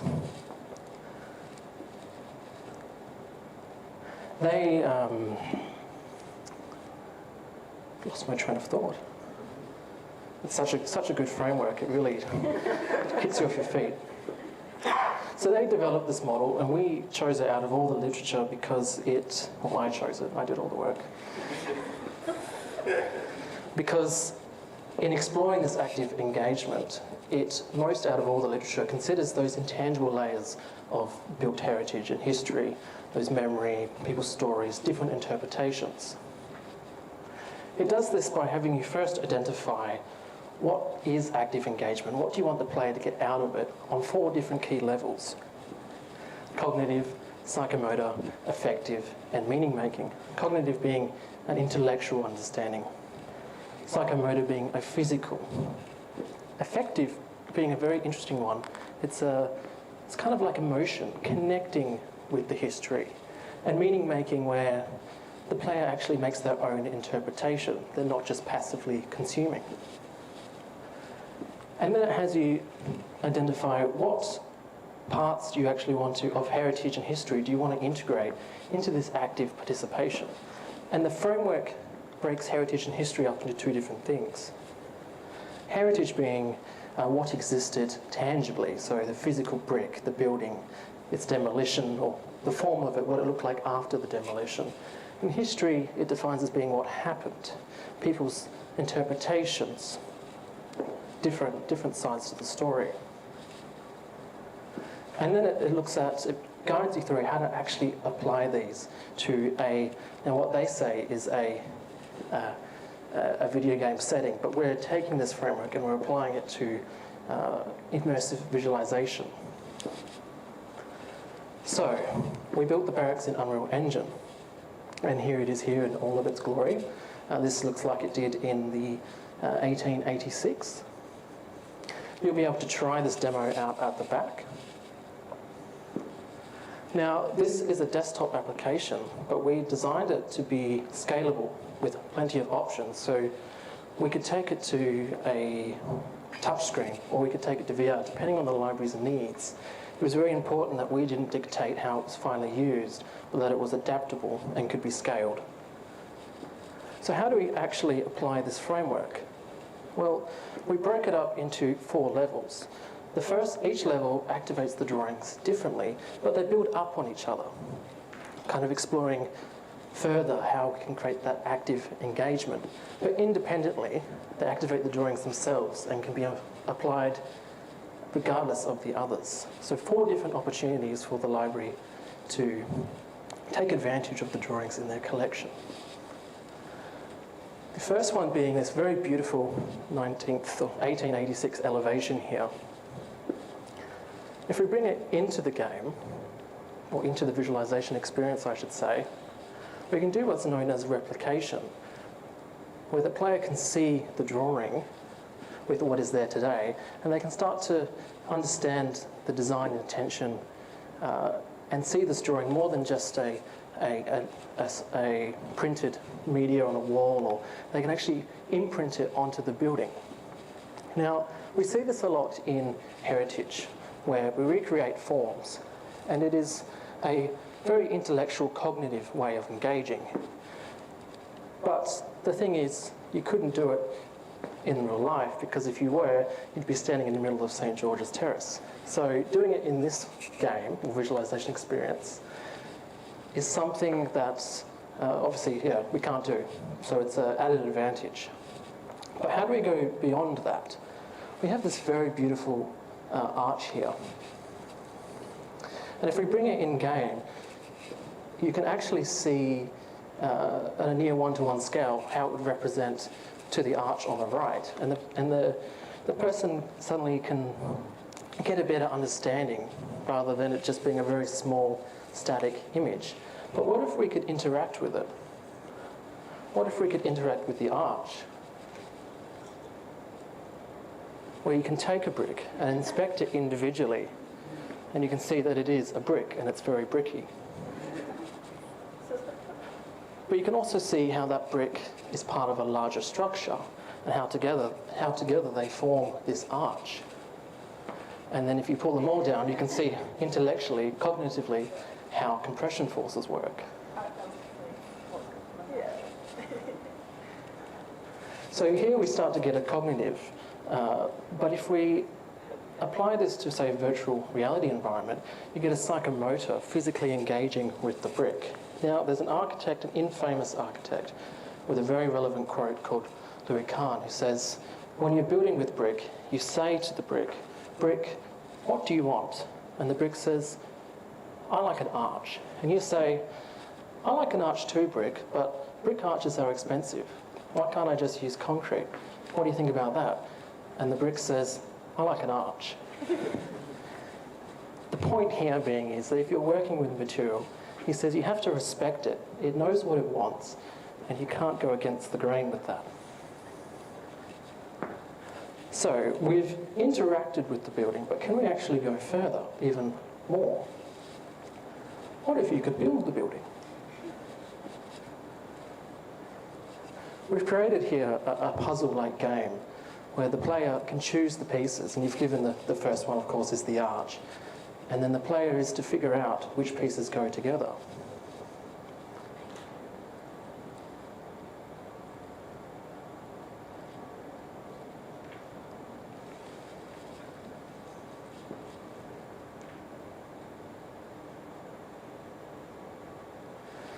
See, the key activation of the drawing here is that you return it to what it once was, a set of instructions. No longer is it just a static aesthetic image, but it provides a way to achieve the end goal, or return to what it wants to be.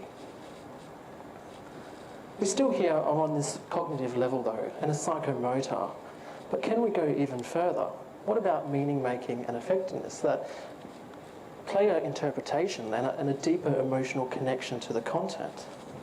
See, therein lies the rub, for that's actually a very difficult thing. But what if we did an Uno reverse card? What if we asked the player a question? What do they feel should have been conserved? What if we provided them with a platform to answer, something that hasn't been done before? What if the player can break the building up?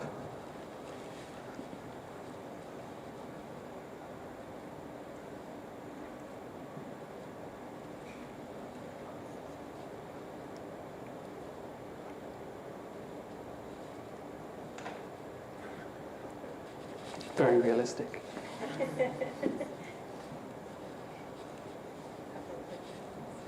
Fun for all ages.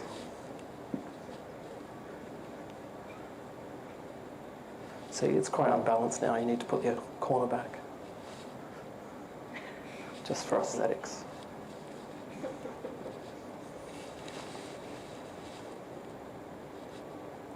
See, this provides further research opportunities where we can actually collect this data and better understand how the public feel about conserving colonial buildings, something that hasn't been done very often. And overall, as you see, this level starts to actually make effective and meaning-making a core part of the engagement. The drawings aren't just activated, but now the player is. They have to make their own interpretation. They can't just passively see the demolishment. They're forced to make a decision. or invited to. And then together, these activations fulfill the whole framework, combining a range of active engagement, linking it with the heritage and history. I would argue that this does meet the objectives and the research objectives of creating active engagement, but it does something more. It actually provides an example model that the State Library can apply to the other drawings in their collection.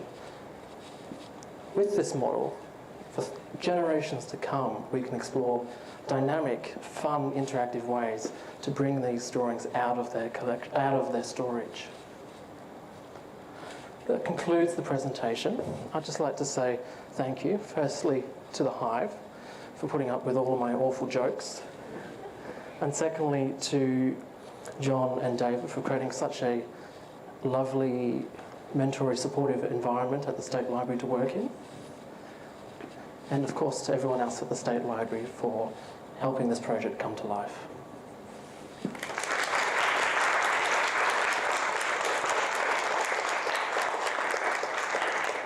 Other reflections? Of course, the demonstration of Thomas's project will be on the bridge display at the back, and you can either choose to build or destroy, whatever your choice is. Barracks Arch or the Kitchener Barracks.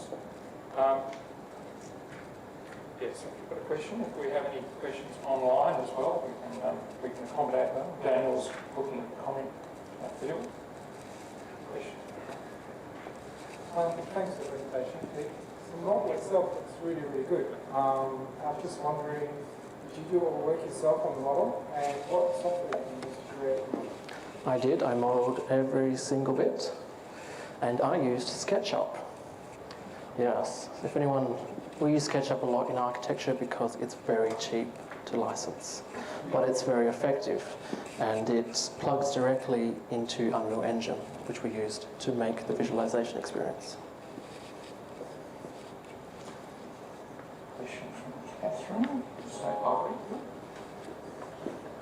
Yeah, congratulations. That was a really thought-provoking presentation. I enjoyed it a lot. I was wondering what you might take away from this experience and this kind of modelling and the framework that you used for this project for when you joined the architectural profession yourself, and how you think this might help in consideration of the treatment of heritage buildings in the future. It's a very, very good question. I've applied, and hopefully, if you guys write a good letter, everyone here, it'll be approved by the research office. But I'm hoping to explore this in a PhD coming up. And in terms of the broader answering question, what impact will it have and its importance, I think we'll find very interesting narratives and people's perceptions of what they value from colonial heritage that we didn't know before. See, as a profession, as a heritage profession, as much as I all like you, we've been very expert driven. We haven't really asked the public. And so now is our opportunity. And I think this will make waves, this research will make waves in adjusting heritage assessment methodologies to better consider, or more appropriately consider, the public's value. So the models are done in Sorry, SketchUp. I'll just get the microphone. Oh, yeah. So the models are done in SketchUp. Woo! What's that from? There we go. The environment, everything else was done in Unreal. Did you code the game yourself as well? Yes, so the first, the elevation and interacting with the brick was hard-coded. The building system was based on an open source, free, available, that was released to speed up the development process, but it was made for survival games where you sort of, you build a house to live in and someone comes and destroys it and you've got to kind of build it again, and so using some lateral thinking, it was kind of, can we adapt this? And so quite a bit of work was done under the hood to make it work for this application. have you considered switching your degree into game design? That was incredible. That was really You're making us all really bad. Yeah, that was amazing. Great job. Thank you.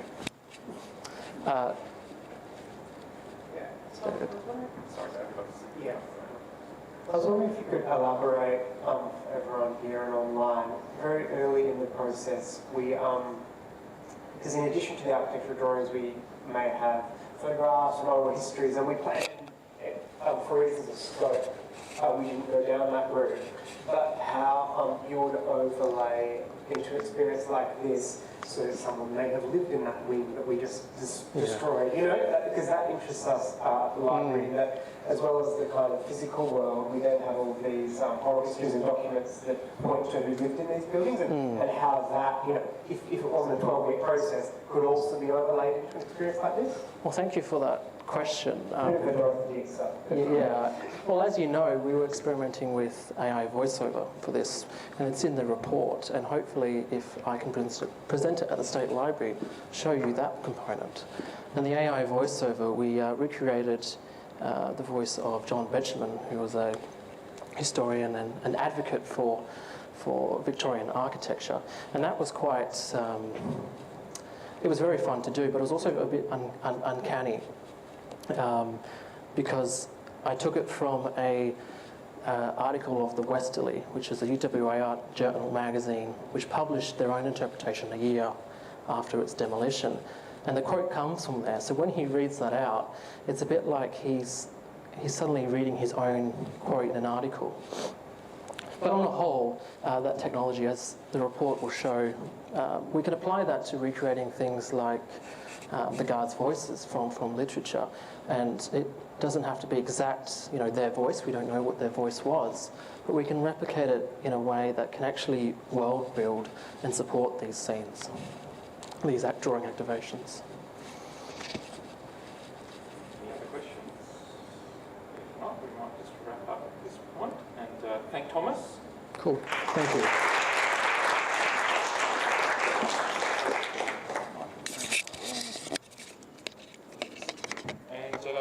So thank you to all three presenters in this particular session. And next up will be the demonstration on each of the different displays. On the tiled and the kiosk that's hiding down below here is the Old Perth kiosk. So please give that a whirl and see how it goes. On the cylinder will be some of the historical panoramas from the goldfields, from Mary's project.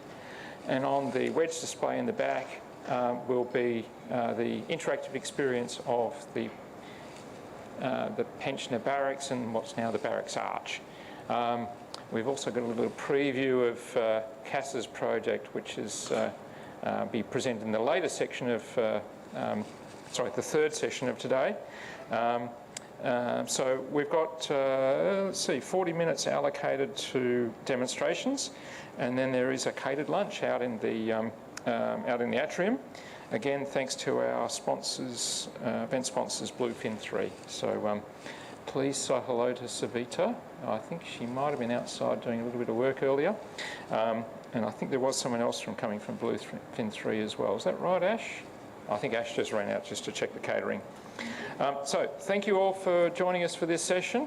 If you're joining us for the session 3, we'll be restarting at 2 o'clock. If you're online, please join us at 2 o'clock for the resumption of the stream. Are there any questions on the stream, Daniel? Daniel's shaking his head. So those of you who are online, so please either enter your questions or comments either during the Q&A period or even just during the presentations, and we'll try and pick them up during the question period. And work the room, say hello to all the different interns, ask them lots of questions, and try out the visualizations. So thank you, and enjoy.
Afternoon, everyone. Hope you had a nice lunch.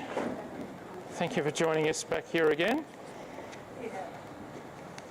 So this is session 3 of the Curtin HIVE Internship Showcase, and this afternoon we have 4 presentations and 4 demonstrations on a wide range of different topics, all connected together with the theme of visualisation. For those of you who are new to the room, the HIVE is the university's visualisation facility. We've been running now for 10 years, and this is the 9th time that we have run the HIVE Summer Internship Scheme. We've had 10 students working their butts off for 10 weeks, coming up with some amazing results. And so the 4 presentations this afternoon listed there, and the demonstrations will be around the room afterwards. So the format is each presentation gets 20 minutes, so roughly 15 minutes of presentation, then roughly 5 minutes of questions. We are very appreciative of the sponsorship of Bluefin 3 for our morning break and our lunch break refreshments. So if you didn't hear what I said before, Bluefin 3 was founded in 2022, and they deliver industry-leading engineering, technology and management consulting services across all stages of projects, from concept and inception to embedment and full integration. Their expertise and experience spans multiple sectors, and they are recognised as leaders in rail, intelligence, transport solutions and resources, with a carbon neutral lens. Their true passion is delivering projects that contribute towards a better tomorrow for their clients, people and community. And here down the front are Savita and Matt from Bluefin 3. So say hello to them during the demo period as well. So our first presenter in this session is Ryan Johnson, who's been working on a project under the supervision of Dr. Noor Zhuang from the School of Management and Marketing. This particular scholarship is supported by the HIVE and also the Curtin University Faculty of Business and Law. And so over to you, Ryan. Okay. Sure. If you do want to move around, just grab it out and just... No worries.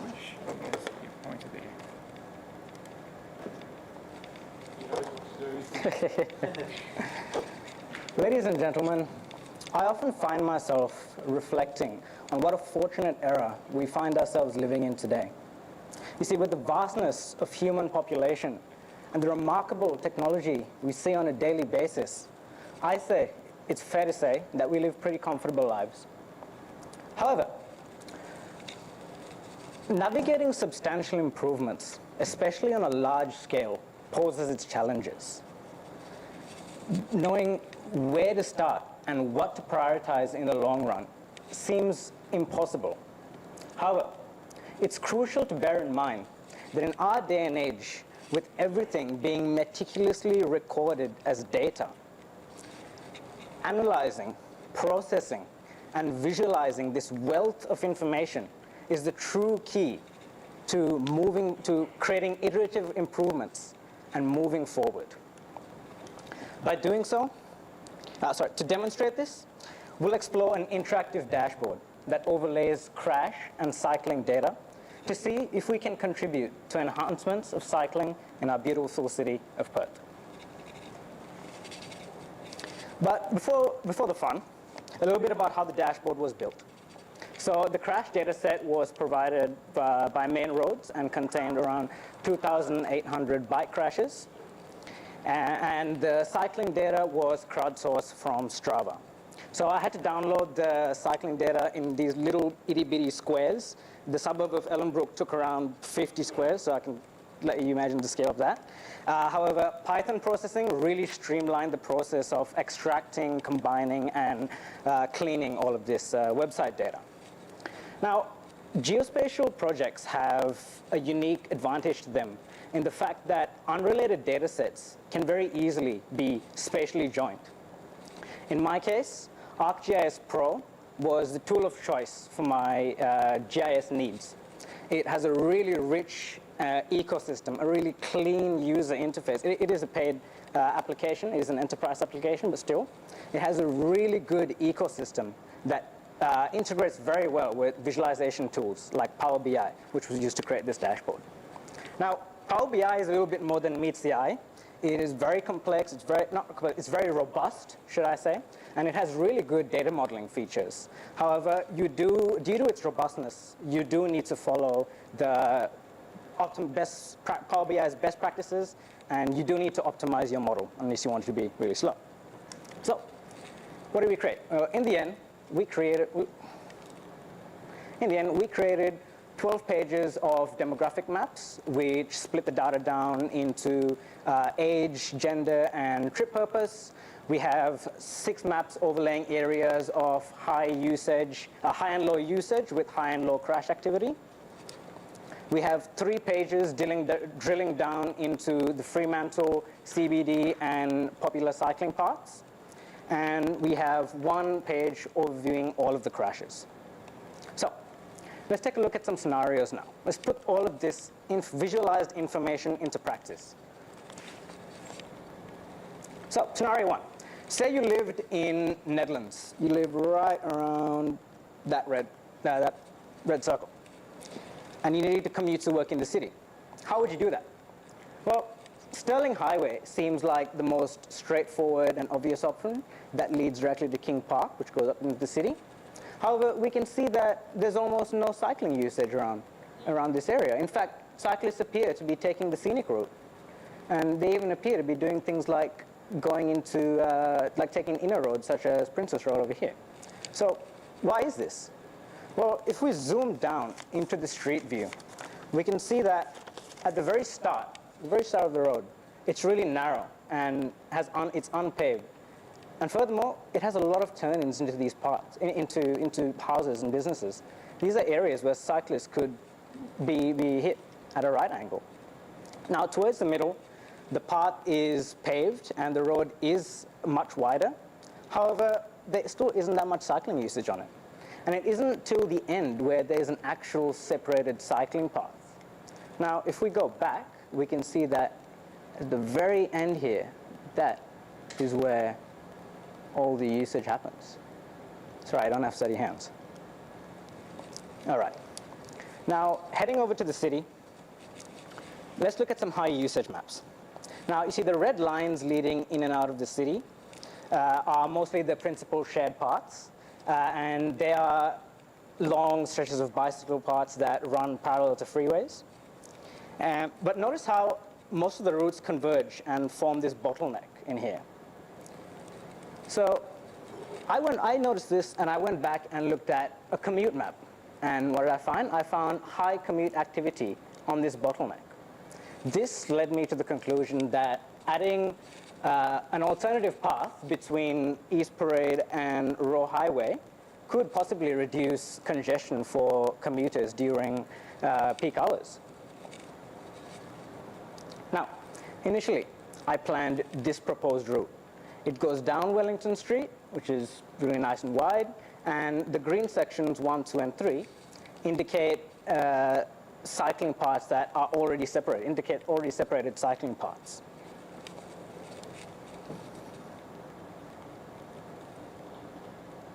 Right. However, when I went back and when I looked at commute activity, I found that cyclists were taking a very similar route. However, they weren't taking the one near East Parade. They weren't going up this way. Instead, they took a shortcut leading from the bridge down into Wellington Street. That's right. Now, scenario 3.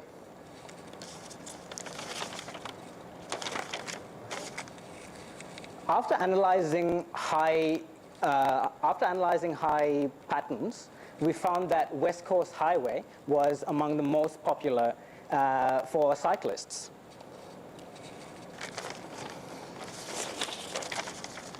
Sorry.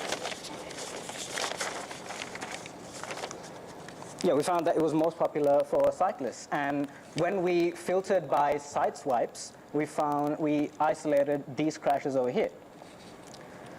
Now, when we zoom into these crashes, we can see that at each of these points, there is an indented cycling path. There is an indented parking space in all four of them, in both of them. And if we move on to the next ones, we can see that it really does line up, and there really is a pattern showing. Now, the beauty of this model happens when you just zoom in and explore. There are all sorts of findings that you can just come across. So in this case, when I isolated the crashes by right angles, I found a few examples.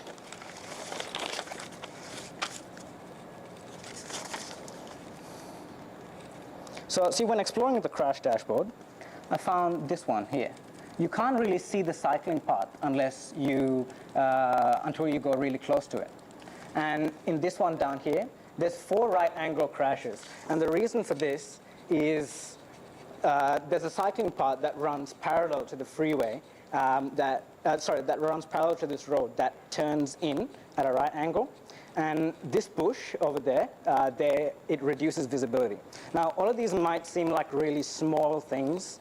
However, it's important to note that when it comes to road safety, I believe that even the smallest factors, really do contribute to reducing the crashes.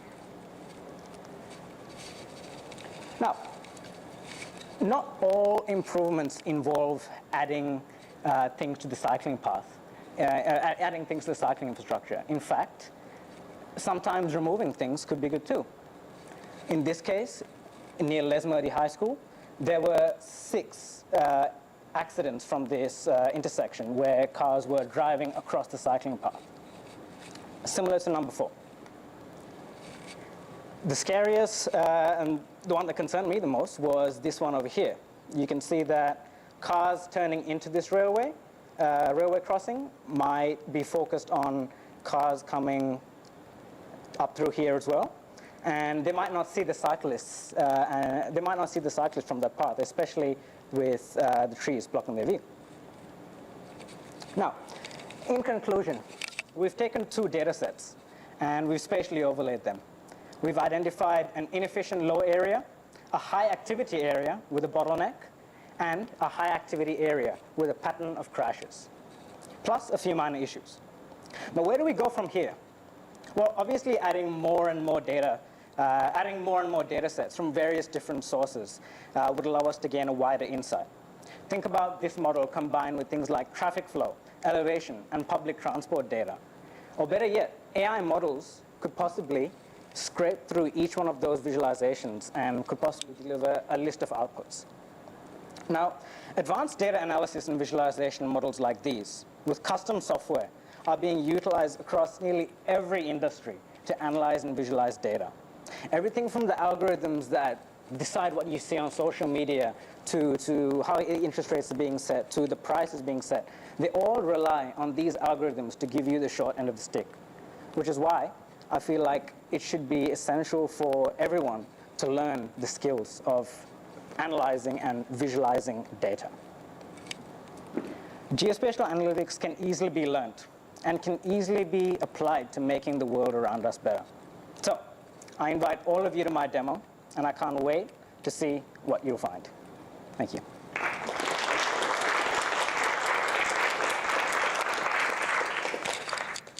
we have any questions? Sorry.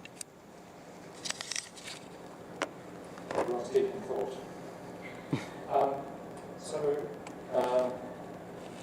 How are they actually collecting this information? Sorry? The data? Yeah, how are they collecting the data that you've been using? Oh, yes, no, definitely. So the data is crowdsourced from the Strava website. And so how it's recorded is people with, say, things like smartwatches or cycling apps on their phone, they would record their trips, set a purpose, and the demographic information will already be from when they've signed in.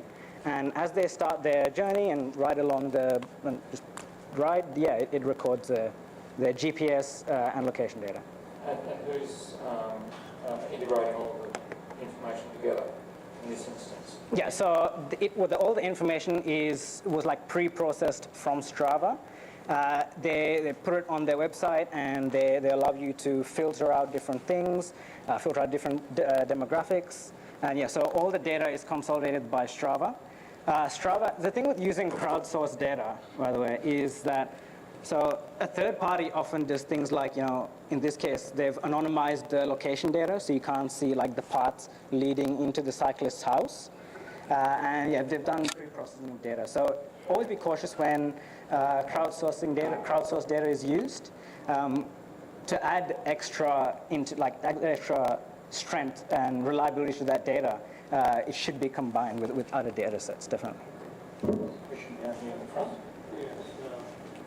I was going to ask, when you're collecting the data, you said if someone, Strava can collect data from someone who's using watches, right? Yes. Do they consider about any privacy considerations, or is it just like someone is willing to put the data in this Strava interface? Yeah, exactly. So Strava does have a very strict privacy policy in terms of their data. Again, they have done pre-processing of the cycling data.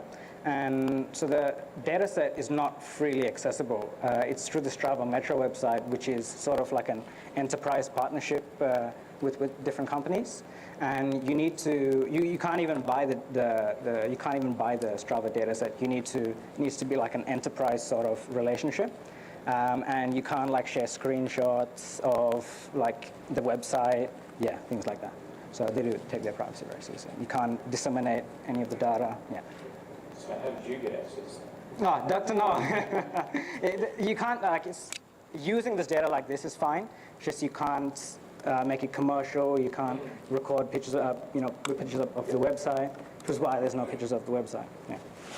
Yes, unfortunately, I can't get today, but yes. we appreciate the supervision of the project and the nomination of the project. So for those of you not aware, all of the projects in the internship scheme are nominated by Curtin Academics. So if you have an idea for a project with Curtin Academics, we advertise projects normally around September. We're thinking of bringing them forward.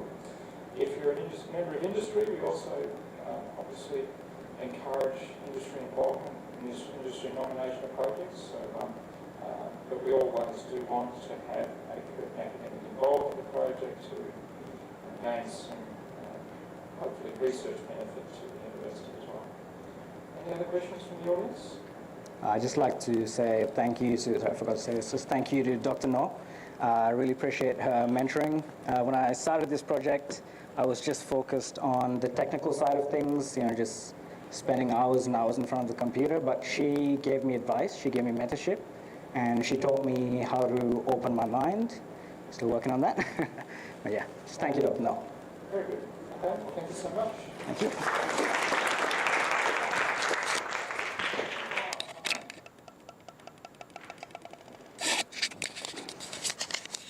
All right, so our next presenter is Gabriel Ling, and he is working on a project under the supervision of Anurathi Welheng from the School of Electrical Engineering, Computing and Mathematical Sciences. Anurathi is over there. Hello.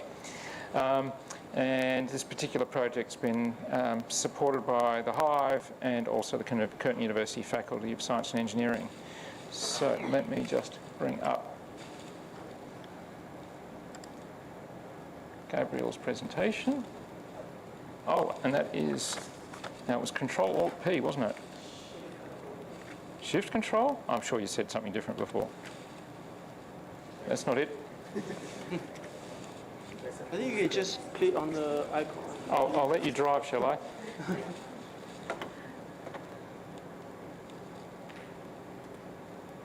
Control Alternate P. Yeah, I was right the first time. All right, thank you, Gabriel. Oh, I need to give Gabriel this. There we go. Thanks.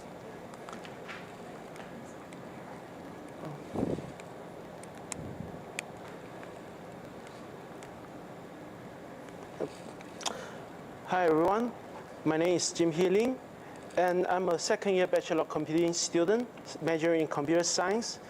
And for this summer, I've been working on a project called Virtual Tour of Clinical Site in Rural Hospital. And this project is a collaboration between EECMS and WA Country Health Service. And the primary goal of this project is to provide a more immersive training tool to the healthcare professional by developing this virtual tour application. So one of the main challenges WACS, WA Country Health Service, currently facing is nurse shortages.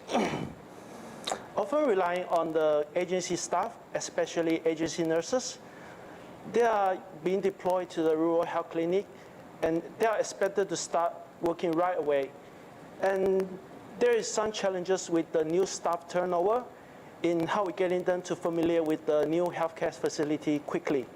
So by using this VR application, the nurses will be able to put on the VR headset and virtually walk through the hospital environment before deployment. So by the time they arrive at the site, they'll be able to start working immediately and streamline the onboarding process and boost efficiency. So the secondary goal of this project is to provide a visualization tool for the external company or external research partner. So if they are they want to conduct a teletrial in the satellite site, they often want to know what's at the site and before they decided to bring that site onto the study. So they know that if they're going to the big tertiary hospital in the major cities, all the facilities such as imaging and pharmacy will be there. But if they decided to conduct the study in a remote rural health clinic, they often will be confusing about what's available on the, for example, what is at the Broome, what's in the Broome hospital. So they might ask this question. So we would love to have a way to quickly show them what's at the site. So by using this VR tour application, they'll be able to get a sense of the size, the layout, and the facility available on site. So they might still have to visit the site physically in later time. But this, as a first pass, this virtual tool is very useful for this purpose. So I'll walk you through the process in building this virtual tour application.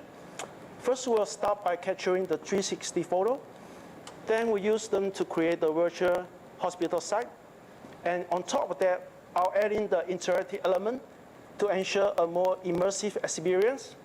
And finally, I'll deploy the VR app on the VR headset. For capturing 360 image, I use an Insta360 X2 camera. And this camera is the 360 camera that can shoot a panorama image. So it has two dual eyes.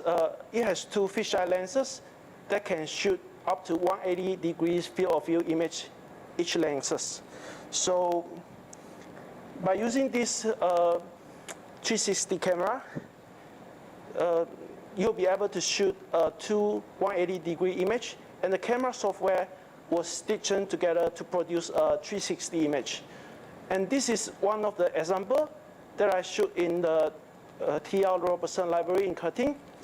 And the first image, as you can see, this is how the camera works. So it has two lenses, as I talked about, and it shoots two 180 image, and the camera do some stitching and produce this beautiful 360 photo. And these are some examples of 360 image of the hospital that I use for building this virtual tour. And to build the virtual tour, obviously we already have the 360 image. And next we'll be importing them into the Unity. And Unity is a popular game engine that is used to build the 3D games or VR applications such as this one. And in the Unity, we first need to import the sphere model. And this sphere model will act as a blank canvas for the 360 image to wrap around. So as you can see, after importing the 360, we will envelope the sphere with the 360 image. And now imagine you are standing in the middle of in the center of the circle where the indicator. you'll be looking at, you will feel like you are in the real hospital operating room. And yeah, this is how basically I created the VR hospital site.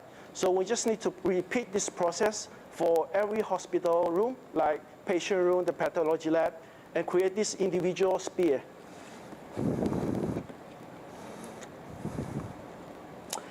And to make the VR experience more engaging, so that user can interact with various elements in the virtual tour, I added this interactive element, such as the info icon, video and audio icon.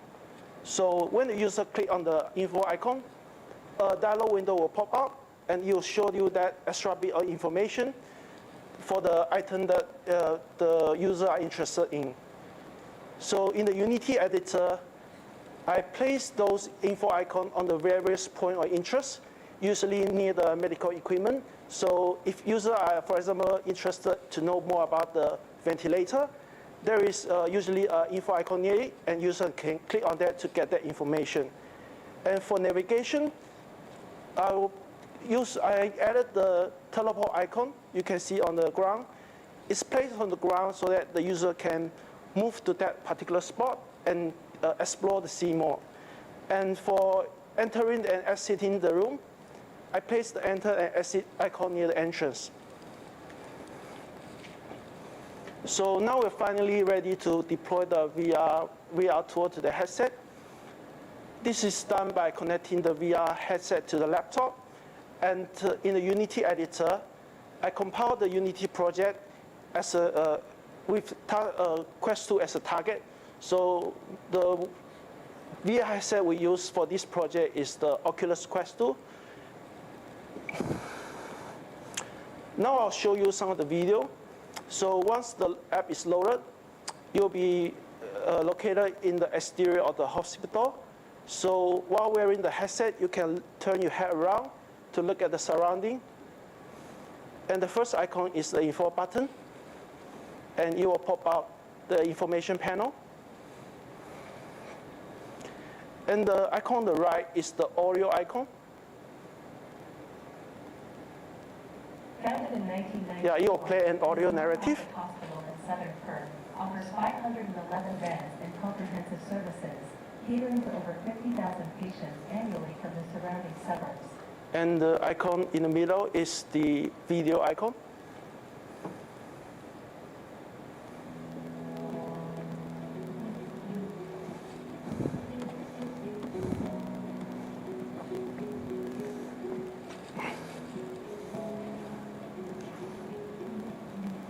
So the next feature I'd like to talk about is the menu bar. So this menu bar is for user to navigate around the virtual tour easily. So when you look down, you can see the name of the room you are currently in.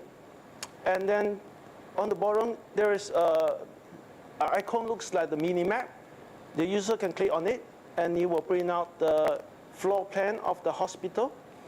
And from there, user can choose whichever side they want to go. So just a click of the button. And this is a very convenient way to get around. So now we are in the operating room. And you can see all around the scene, there's a lot of info button. And now we can try to go to another site, which is, I believe, is the info incubator. Yeah. That's obviously a fake baby.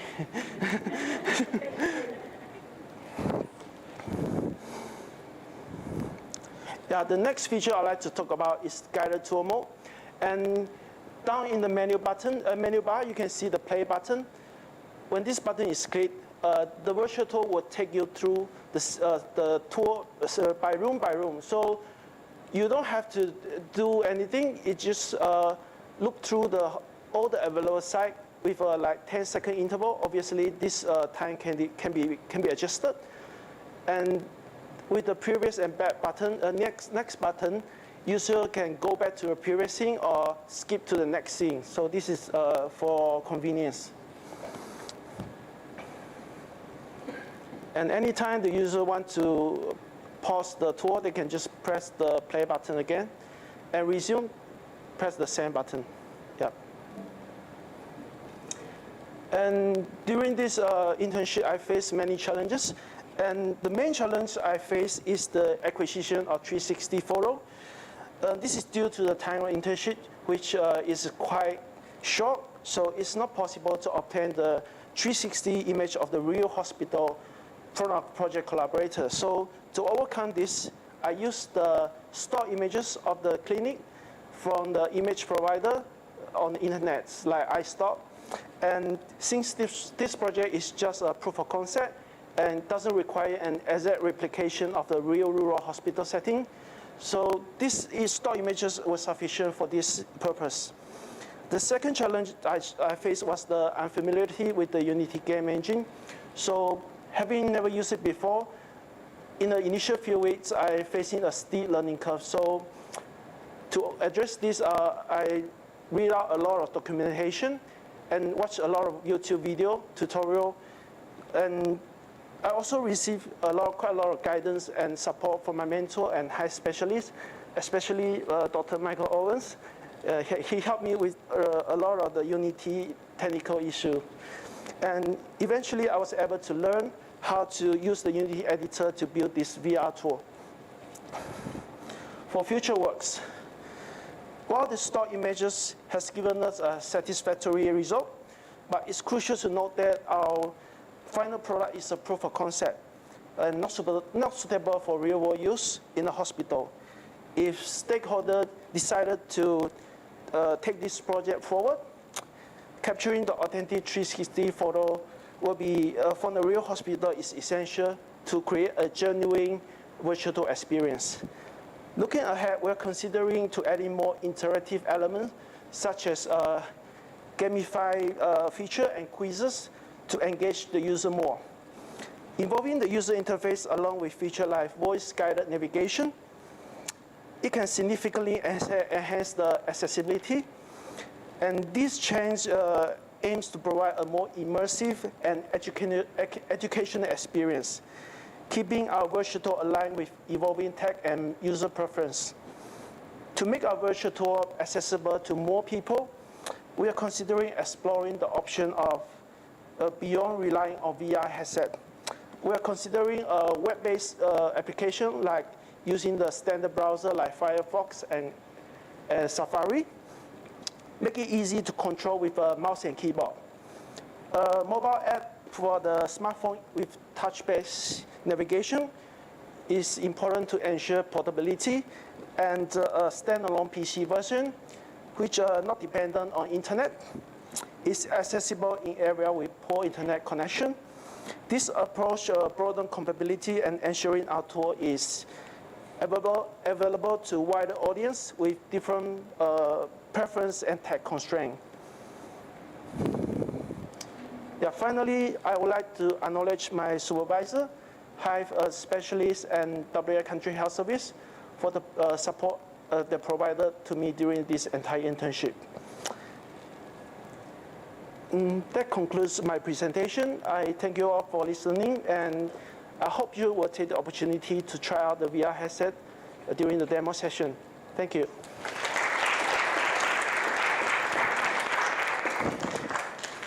We have some time for some questions.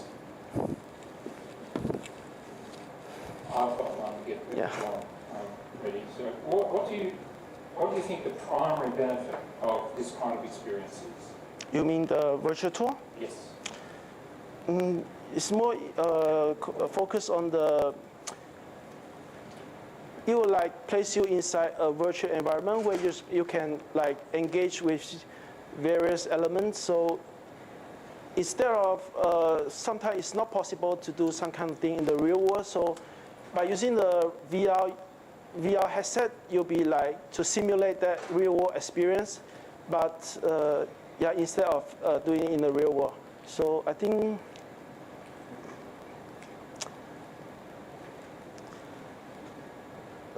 yeah. Any questions? Question over here.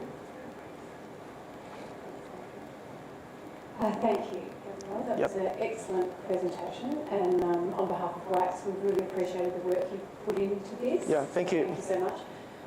One of the challenges that we're going to face if we take this to the next level is when we're capturing all the footage, you know, these hospitals are open often 24 hours a day, and what is the possibility of editing the video to remove potentially patients or staff members who we would not want in a more public end product? Do you think that's possible? Yeah, it's definitely possible. And right now with the development of AI, just the other day I was in the JB Hi-Fi looking at the Samsung latest 24 Ultra. Obviously, you can just circle and remove the image, remove the object you don't want, and then you can even to move the patient around. So this is definitely possible. We've had other projects capturing 360 footage of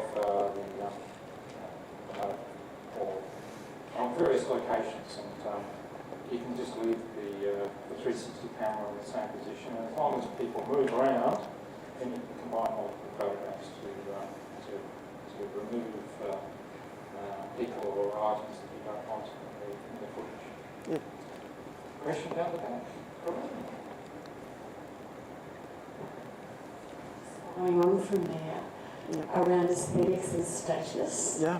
Like if I was to take the camera into, say, Perth Hospital, it would be a very different reaction if I went to film the same way. Oh. Like in terms of, so I'm just wondering around the issues of censorship and, you know, something that might look shoddy, in fact isn't shoddy. Does that mean you're going to not shoot that area or embellish it a little bit so it doesn't look a little bit like, you know, Perth Hospital, which is a fabulous hospital? Yeah. But a lot of people don't think that. So what are your thoughts on that, both of you? Yeah, obviously when I'm working on this project, because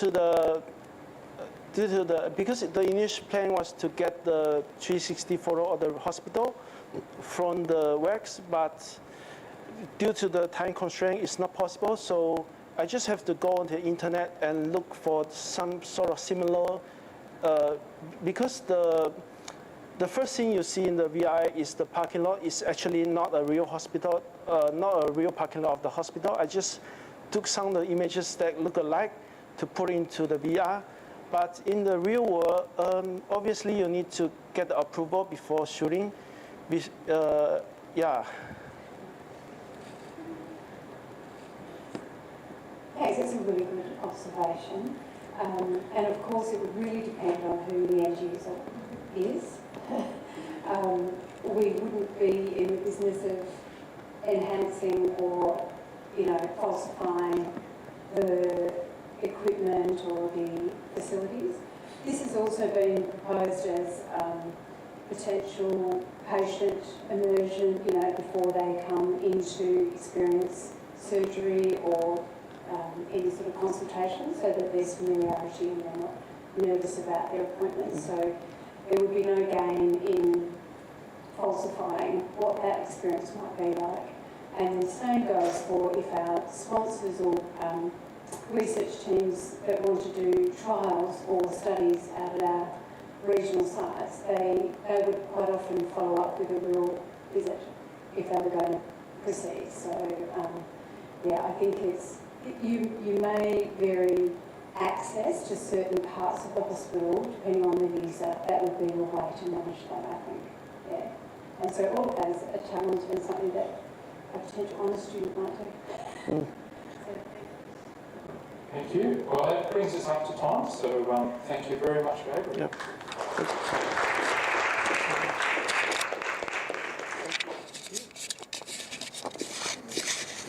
Right, our next presenter is Cassandra Edwards.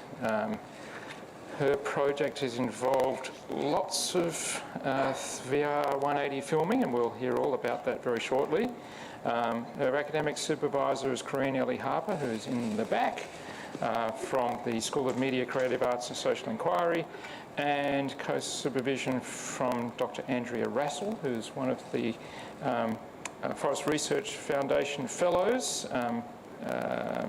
in working with the HIVE team. And yeah, so let's get back to here. And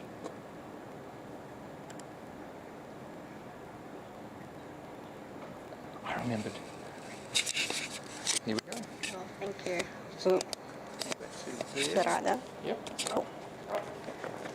Cool. Thank you, Andrew. Hello, everyone. Hi, Mum, who's watching online. My name is Cassandra Edwards, and I'm going to be talking about immersive cinematics. So, what is immersive cinema? Well, it's conveniently named because it's just that. It's immersive. It's an experience that invites you into the story, to be a part of the narrative and immerses you into that world. Unlike traditional 2D cinema, you're not just a casual observer looking at the screen for passive enjoyment. You're being drawn into a space where all that exists is the narrative around you. Immersive cinema demands your attention, and in an era where attention spans are shorter and people have the capacity to be on several screens at any one time, right now seems like a perfect opportunity to explore new and exciting ways of creating this kind of cinematic experience. So, the objective. Early on in the research, my supervisor, Dr. Kareen Ely-Harper, and I discussed what topics we could explore and what might be fun to create around the idea of immersive cinema. Now, I'm a skater and I love roller skating, so we come up with a plan to create an immersive experience to invite people to join me into something that brings me so much joy. We both spoke about getting motion sickness sometimes in VR. So early on in the piece, I knew that I didn't want to just grab the camera, jump on skates, and invite people to move along with me. I wanted to make sure that this was an accessible experience, and if I made it like that, I myself would not be able to enjoy it. So I wanted to make sure I was making something that people could enjoy. So the plan seemed kind of simple at the beginning. Film me skating in VR. Skate, film it, sure. This was not the journey. So, the idea was to create a short film, which I called A Love Letter to Skating. So to create our immersive experience, we wanted to ensure we had a variety of outputs, that anything I filmed could be viewed on 2D, 3D, and VR. But we also wanted to try and experiment with something new and exciting in the VR world. So for this film, we utilized a VR 180 camera and used a technique called Gaussian splatting. If you haven't heard of Gaussian splatting, that's perfectly fine. About 12 weeks ago, I hadn't heard of it either. But let's start with VR 180. So, partnering with the HIVE on this project, I knew one thing was going to be certain, that I would get to play with some really fun cameras and tech. And boy, they delivered. I was lucky enough to use the Canon R5C. This is an incredible cinema camera paired with a dual fisheye lens. The camera has the ability to shoot in 8K RAW. To put this into perspective, you might be familiar with 4K, which is considered ultra high definition. Now, a 4K screen has approximately 8.2 million pixels, which is simply the picture elements that make up a TV picture. 8K is 4 times that. If someone wants to quickly do the maths, we're looking at 33 million pixels, which gives us incredible quality. And so for VR, this is important. However, with great resolution comes great responsibility. Delving into VR filmmaking for the first time was a steep learning curve. I come from a traditional 2D filmmaking background, and within filmmaking, there are a relatively standard set of rules in regard to framing and composing a shot. Now, you can step outside of these rules creatively, but for the most part, you can rely on these rules to help you compose a great frame, a great image. My first test outside of the camera proved to me that VR filmmaking doesn't care about these rules. The camera captures everything within the 180-degree space from the ground to the sky. This poses challenges in terms of what you can place within this space. It also changes your view in how to set up a frame. Typically, you'll set up a frame on a 2D camera, look at the picture, and adjust accordingly because you can see exactly what the audience is going to see. With this lens, you're looking at 2 circles in a fisheye perspective, which makes simple things like judging distances and getting the camera focused. It makes it difficult.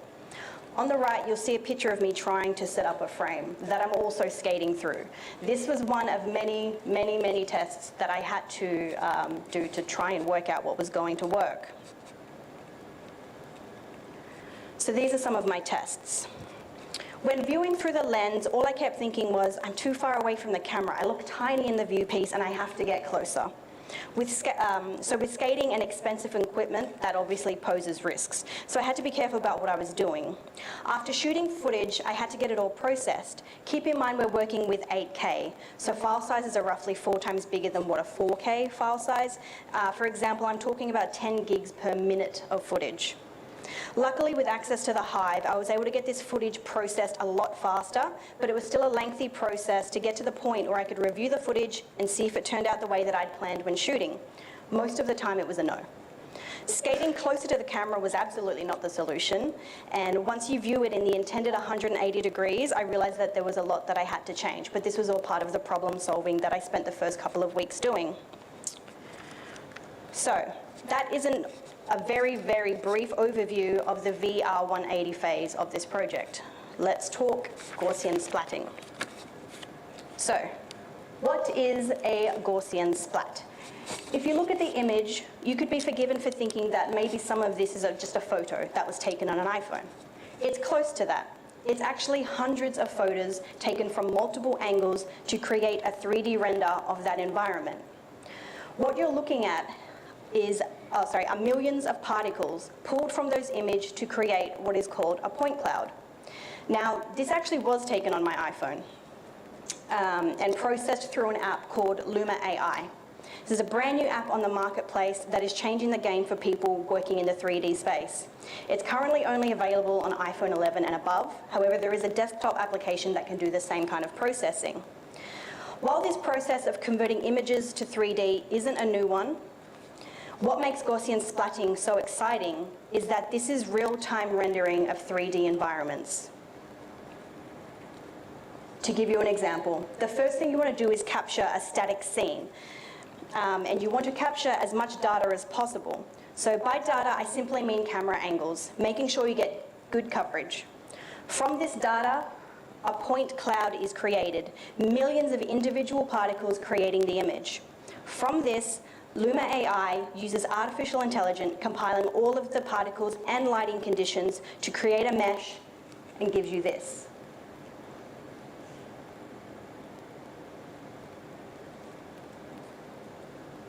From here, you have a 3D render that can be immediately used in 3D software such as Unreal Engine and Blender.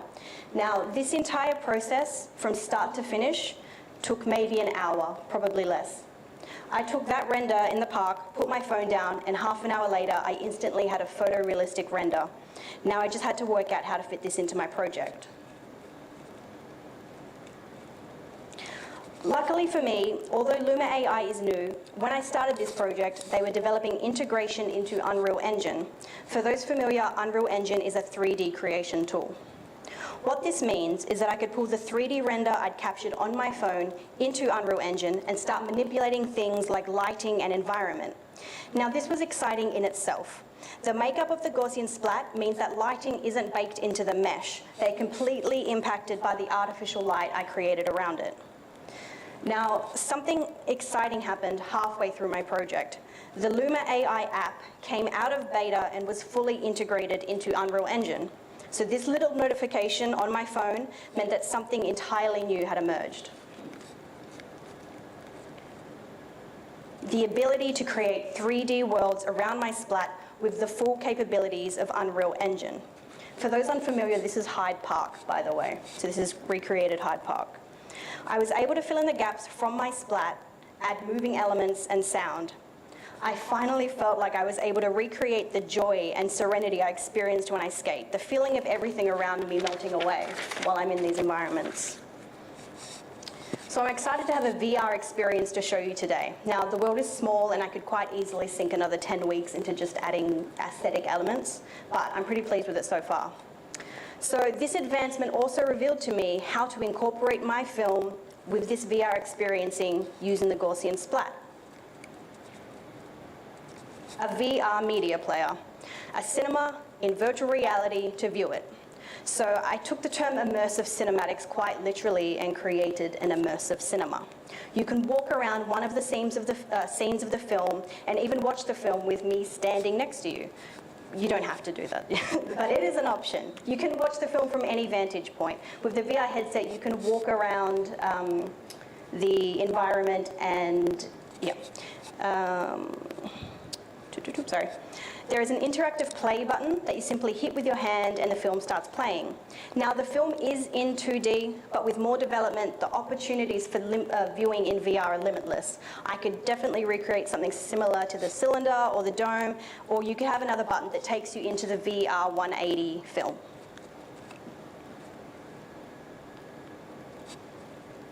So, I realise there is a massive jump from me testing to getting to this point, but most of the remaining weeks with the film was spent testing and troubleshooting, really. So, the film is completed with multiple outputs. VR 180 viewable in all VR compatible players and 3D, a 2D render to watch on a regular screen, and immersive cinema created for viewing. So during the allocated time, the film will be viewable on the cylinder in stereoscopic 3D, the dome in 2D, and the VR experience that I've created will be available to see on the Quest VR headset. This is just showing the very, very, very basic workflow of how I created all of the outputs. So, while I thought this was going to be my journey, my first dive into research ended up looking like this. Regardless of this roller coaster, I'm so relieved to be standing here today and sharing this experience. First and foremost, I want to thank my principal supervisor, Dr. Kareen. I actually can't see where you are. Thank you, Kareen. Thank you for helping me at the heart of this internship, and thank you for your unwavering support. This project wouldn't exist without you, and I'm very grateful. A massive thank you to Dr. Andrea Russell, Daniel Adams, and Dr. Michael Ovens. Your feedback and advice throughout this project has been invaluable. Thank you. I want to thank the team at the HIVE and their endless support and the incredible opportunity to be a part of this. And I want to thank the Makazi for helping me with endless technical issues that I was experiencing. Also, thank you to my other HIVE interns. It's been a pleasure working with you.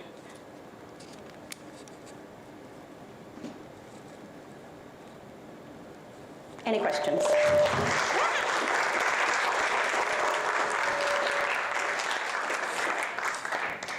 Any questions?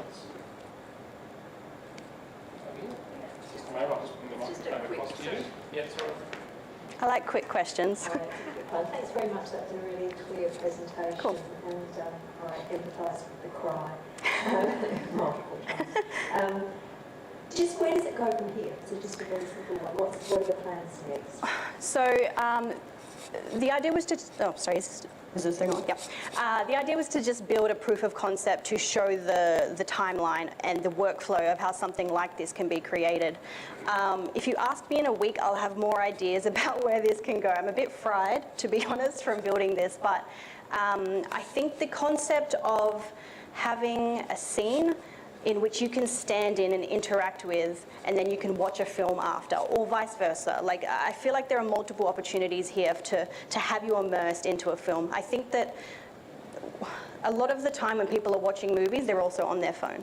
Or, you know, there are a lot of things around you that are distracting you from the intent of watching a film. So I think something like this, although you can't watch really a full film maybe in VR, I think for short bite-size, kind of viewing experiences, I think this could work. But this extends far beyond film and TV. I feel like, I feel like this could be used in a variety of situations.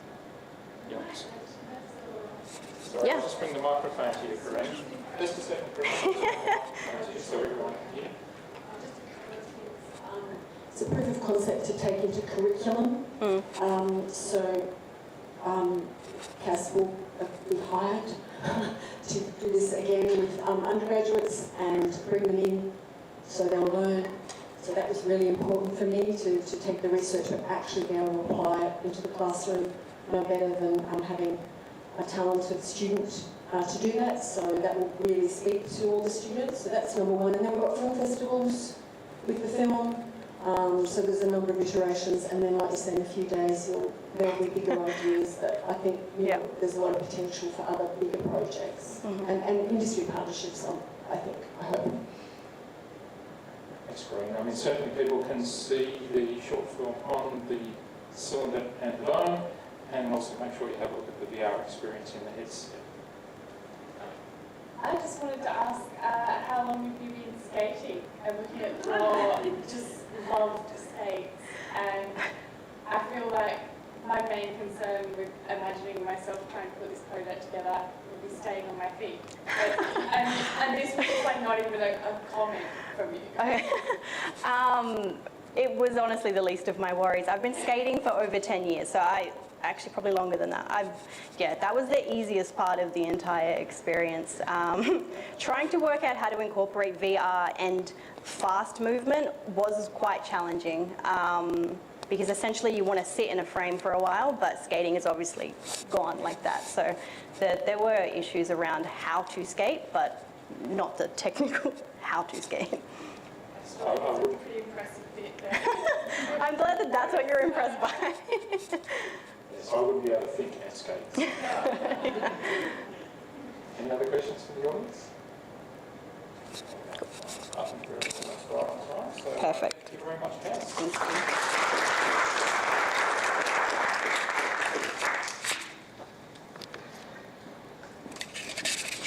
All right. Lucky last is Jinwoo Kim. Actually, I'll just hang on to that for a second. Jinwoo has been supervised in this project by Kasim Saad, Anne Farron, and Brad Carey.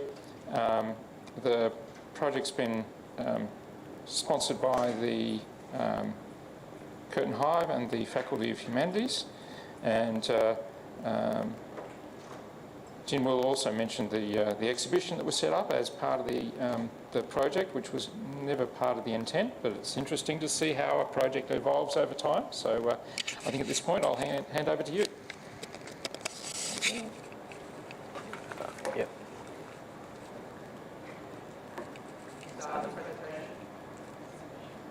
Oh, an innovative idea.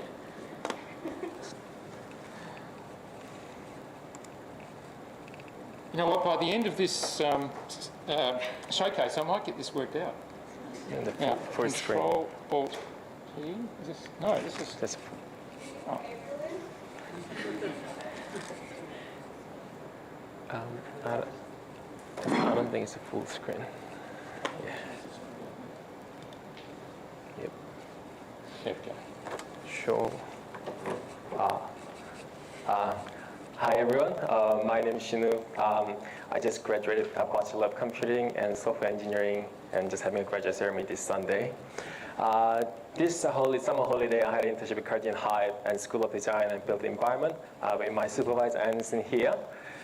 So before we go into the project, it's really important to understand why we need to do this project and what's the purpose and what would be the output.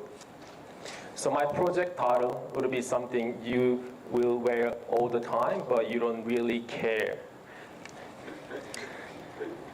So there's a bunch of cloth in here, which is almost 6,000 kilograms here. And I just want to give you guys 5 seconds answer for how long do you think it takes to throw out this many clothes in Australia? Maybe 1 hour or 1 day? No, it's every 10 minutes in Australia, throw that much of cloth into the landfill.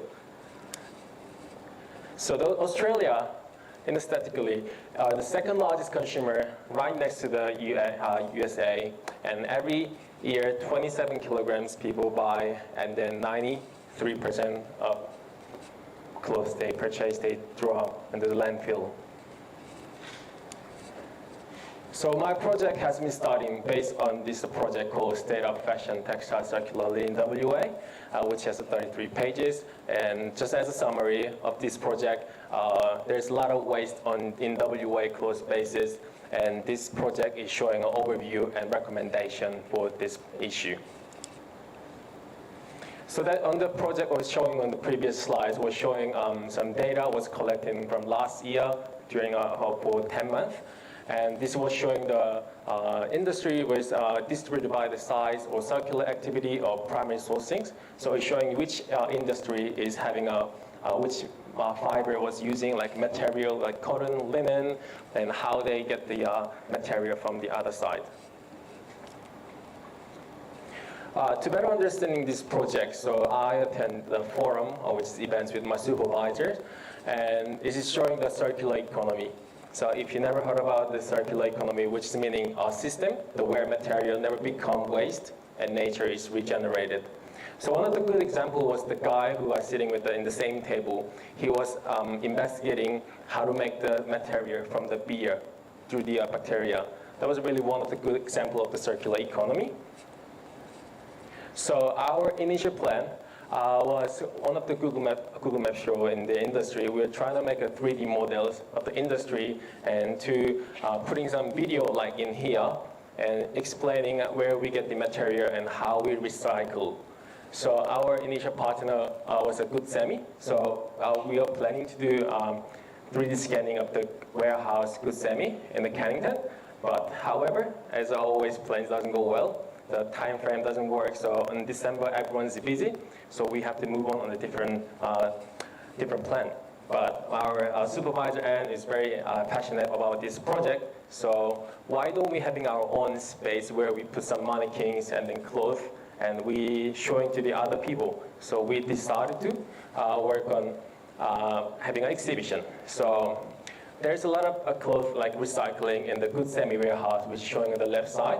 And we went there and we collect a bunch of boxes of clothes from there, so second hand, and also gathering from the staff and the students from the fashion studio. Yeah, so during doing an exhibition wasn't really easy. So we have to move all the mannequins from the different building to the library. And we have to contact with the campus security because we have to move all the mannequins, 20 mannequins in the car. And also once we move into the mannequins, the library, we have to put all the mannequins. And that wasn't also easy because we have to unscrew and you put the pants on and screw again and put the tops on. And once you're done, you have to adjust the lights and all the posters, you have to make it again. And once you finish it, you displayed it, and also we made a swing text so we can put it on the garments, so we can show which material was used and can we actually recycle it. And yeah, this is a finished photo. And after, of course, finish it, we have to unpack everything and bring it back. There's a lot of manual working during this project. But our HIVE internship project is not doing an exhibition. We do making it as a digitizing. So we made it this actual exhibition into the 3D models. So we're using a Ricoh 360 camera and using a Metapose software. To make this exhibition into 3D model, in the second image on here, you have to take photo in 360 camera at every step. So I think around 200 photos for exhibition. And once you make it, you put it in a software called Metapose, it will luckily generate it for you. And also if you click the one of the dot points, it's showing all the information in here. So whoever doesn't attend, whoever cannot attend, they can see a virtual exhibition. And additionally, we also make each garment into the 3D model. To make garments in the 3D model, you have to take every step, which the cast was using a Luma AI with a video, but we used a camera because we want to make a high quality 3D models in the future projects. So there is a pros and cons of this project. So once you've taken like 100, 200, 300 photos for each garment, and I use 20 garments, and you put in a Metashape, and Metashape it will process for you for the 3D models. And there's something I learned through this project was if you're taking a good lights and there's no winds and good lights, you can get a better quality in here. But if I take in the outside where the winds blows and you can see there's a hole in the pants. Yeah, and also because I took with the better quality with a Canon DSLR, so even though I zoom in, I can see the clear quality of these garments, and these garments you can see on the other side there. And then once you exported that file, and then you can upload it on the Sketchfab, and where you can easily just sharing the link so that people can easily looking around. So my final result of this project is having a virtual tour into 3D models. and also individual garment, almost 22 garments. We made it as a 3D model, so then people can having a better understanding and getting understanding of these garments. So the future plan would be having some embedded video, like where these garments coming from, and someone's explaining about these garments and how we can recycle it better. Because like me, I don't know how to recycle the garments. When I was like 5 years ago, I just throw the bins and throw my clothes on the bins, and usually people do put it in a second-hand store. So kind of education and video, we can put it on here. And yeah, that's all my project, and thank you for all my HIVE supervisors, Makerspace, Good Semi, Private Economy, especially Anne's in here, and Daniel, of course, he helped me a lot. Yeah, and also library staff as well. Yeah, thank you. And then this is the QR code. If you scan it, you can see the virtual exhibition as well. Yeah. Quick rapid fires. Yeah. You too can go on the virtual exhibition experience. Yeah. Has anyone got any questions? Oh, I can see lots of phones going up. There must be lots of questions. That's why their phones on now.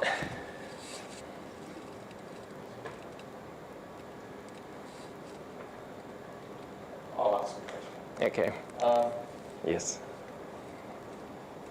How would you say the level of effort, relative level of effort, completing the Matterport experience with the Ryko 360 versus the individual 3D models using the DSLR? How would you compare that? Yeah, making a 3D virtual tour was easier than I thought. It's literally just you taking a photo every step, and you connect that camera with the Matterport application on your phones, and it will automatically generate for your 3D map. And when you think about making a 3D map or 3D exhibition, it sounds very hard, may use a lot of technical stuff, but it wasn't. This was my first time using a 3D models, and it was way easier than I thought. So it's all about we don't know, but there's always a way to do.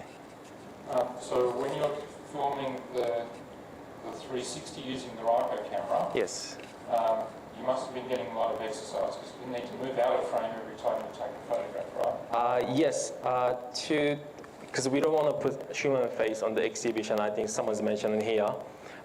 So I went to the library early morning, like 7 a.m. when there's no one's passing by. And also, I don't want to be in that exhibition, so I was hiding behind the ceiling. Yeah, behind the panels. Yeah, behind panels.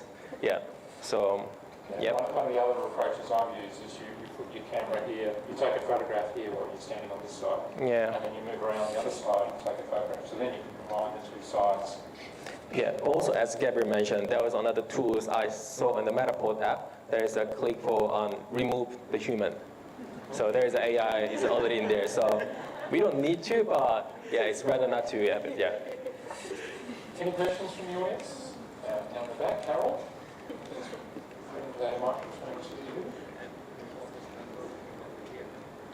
Thanks for that. I have looked through the digital exhibition and I really enjoyed kind of moving around and checking out the information.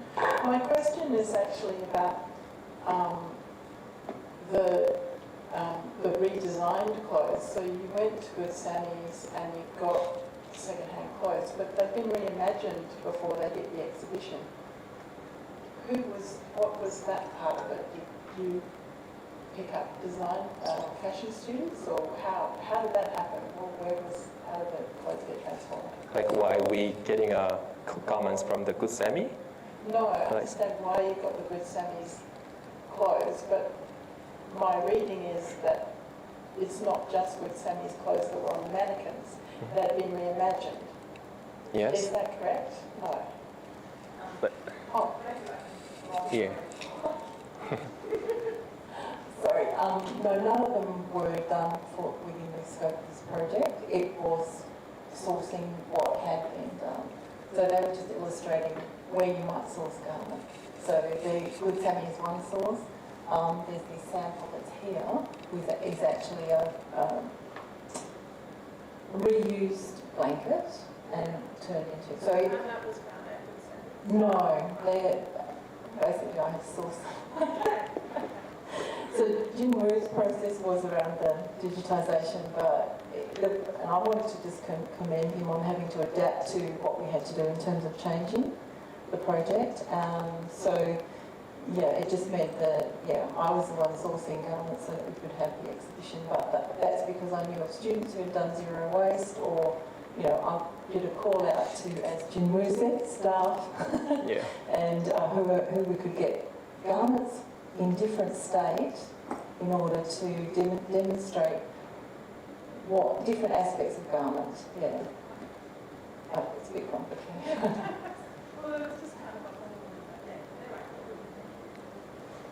Any other questions from the audience? Well, thank you very much, Jin Wu. Please join me in thanking them. As I mentioned before, this is the 9th time we've run the internship scheme. So every time we run this scheme, it's an amazing experience getting to work in all sorts of different fields. As you can see, it's sort of from one corner of the brain to another. Yeah, so it's, and using all sorts of different technologies, exploring new things. I mean, the Gaussian splatting is really very new, and so it's great to be experimenting in that technique already. And people, I'm sure, are just thinking about, how could this be applied in another field? Let me just come back to this screen. So we got something on hold. I would also like to thank and acknowledge the HIVE team. So Ash Doshi has been the primary lead on the internship program and has been kept very busy, not only just supervising some of the student projects, but also looking after all of the professional development sessions. The students were here every Thursday afternoon with sort of presenting their work in its interim stage and having some learning opportunities as well. So thank you, Ash.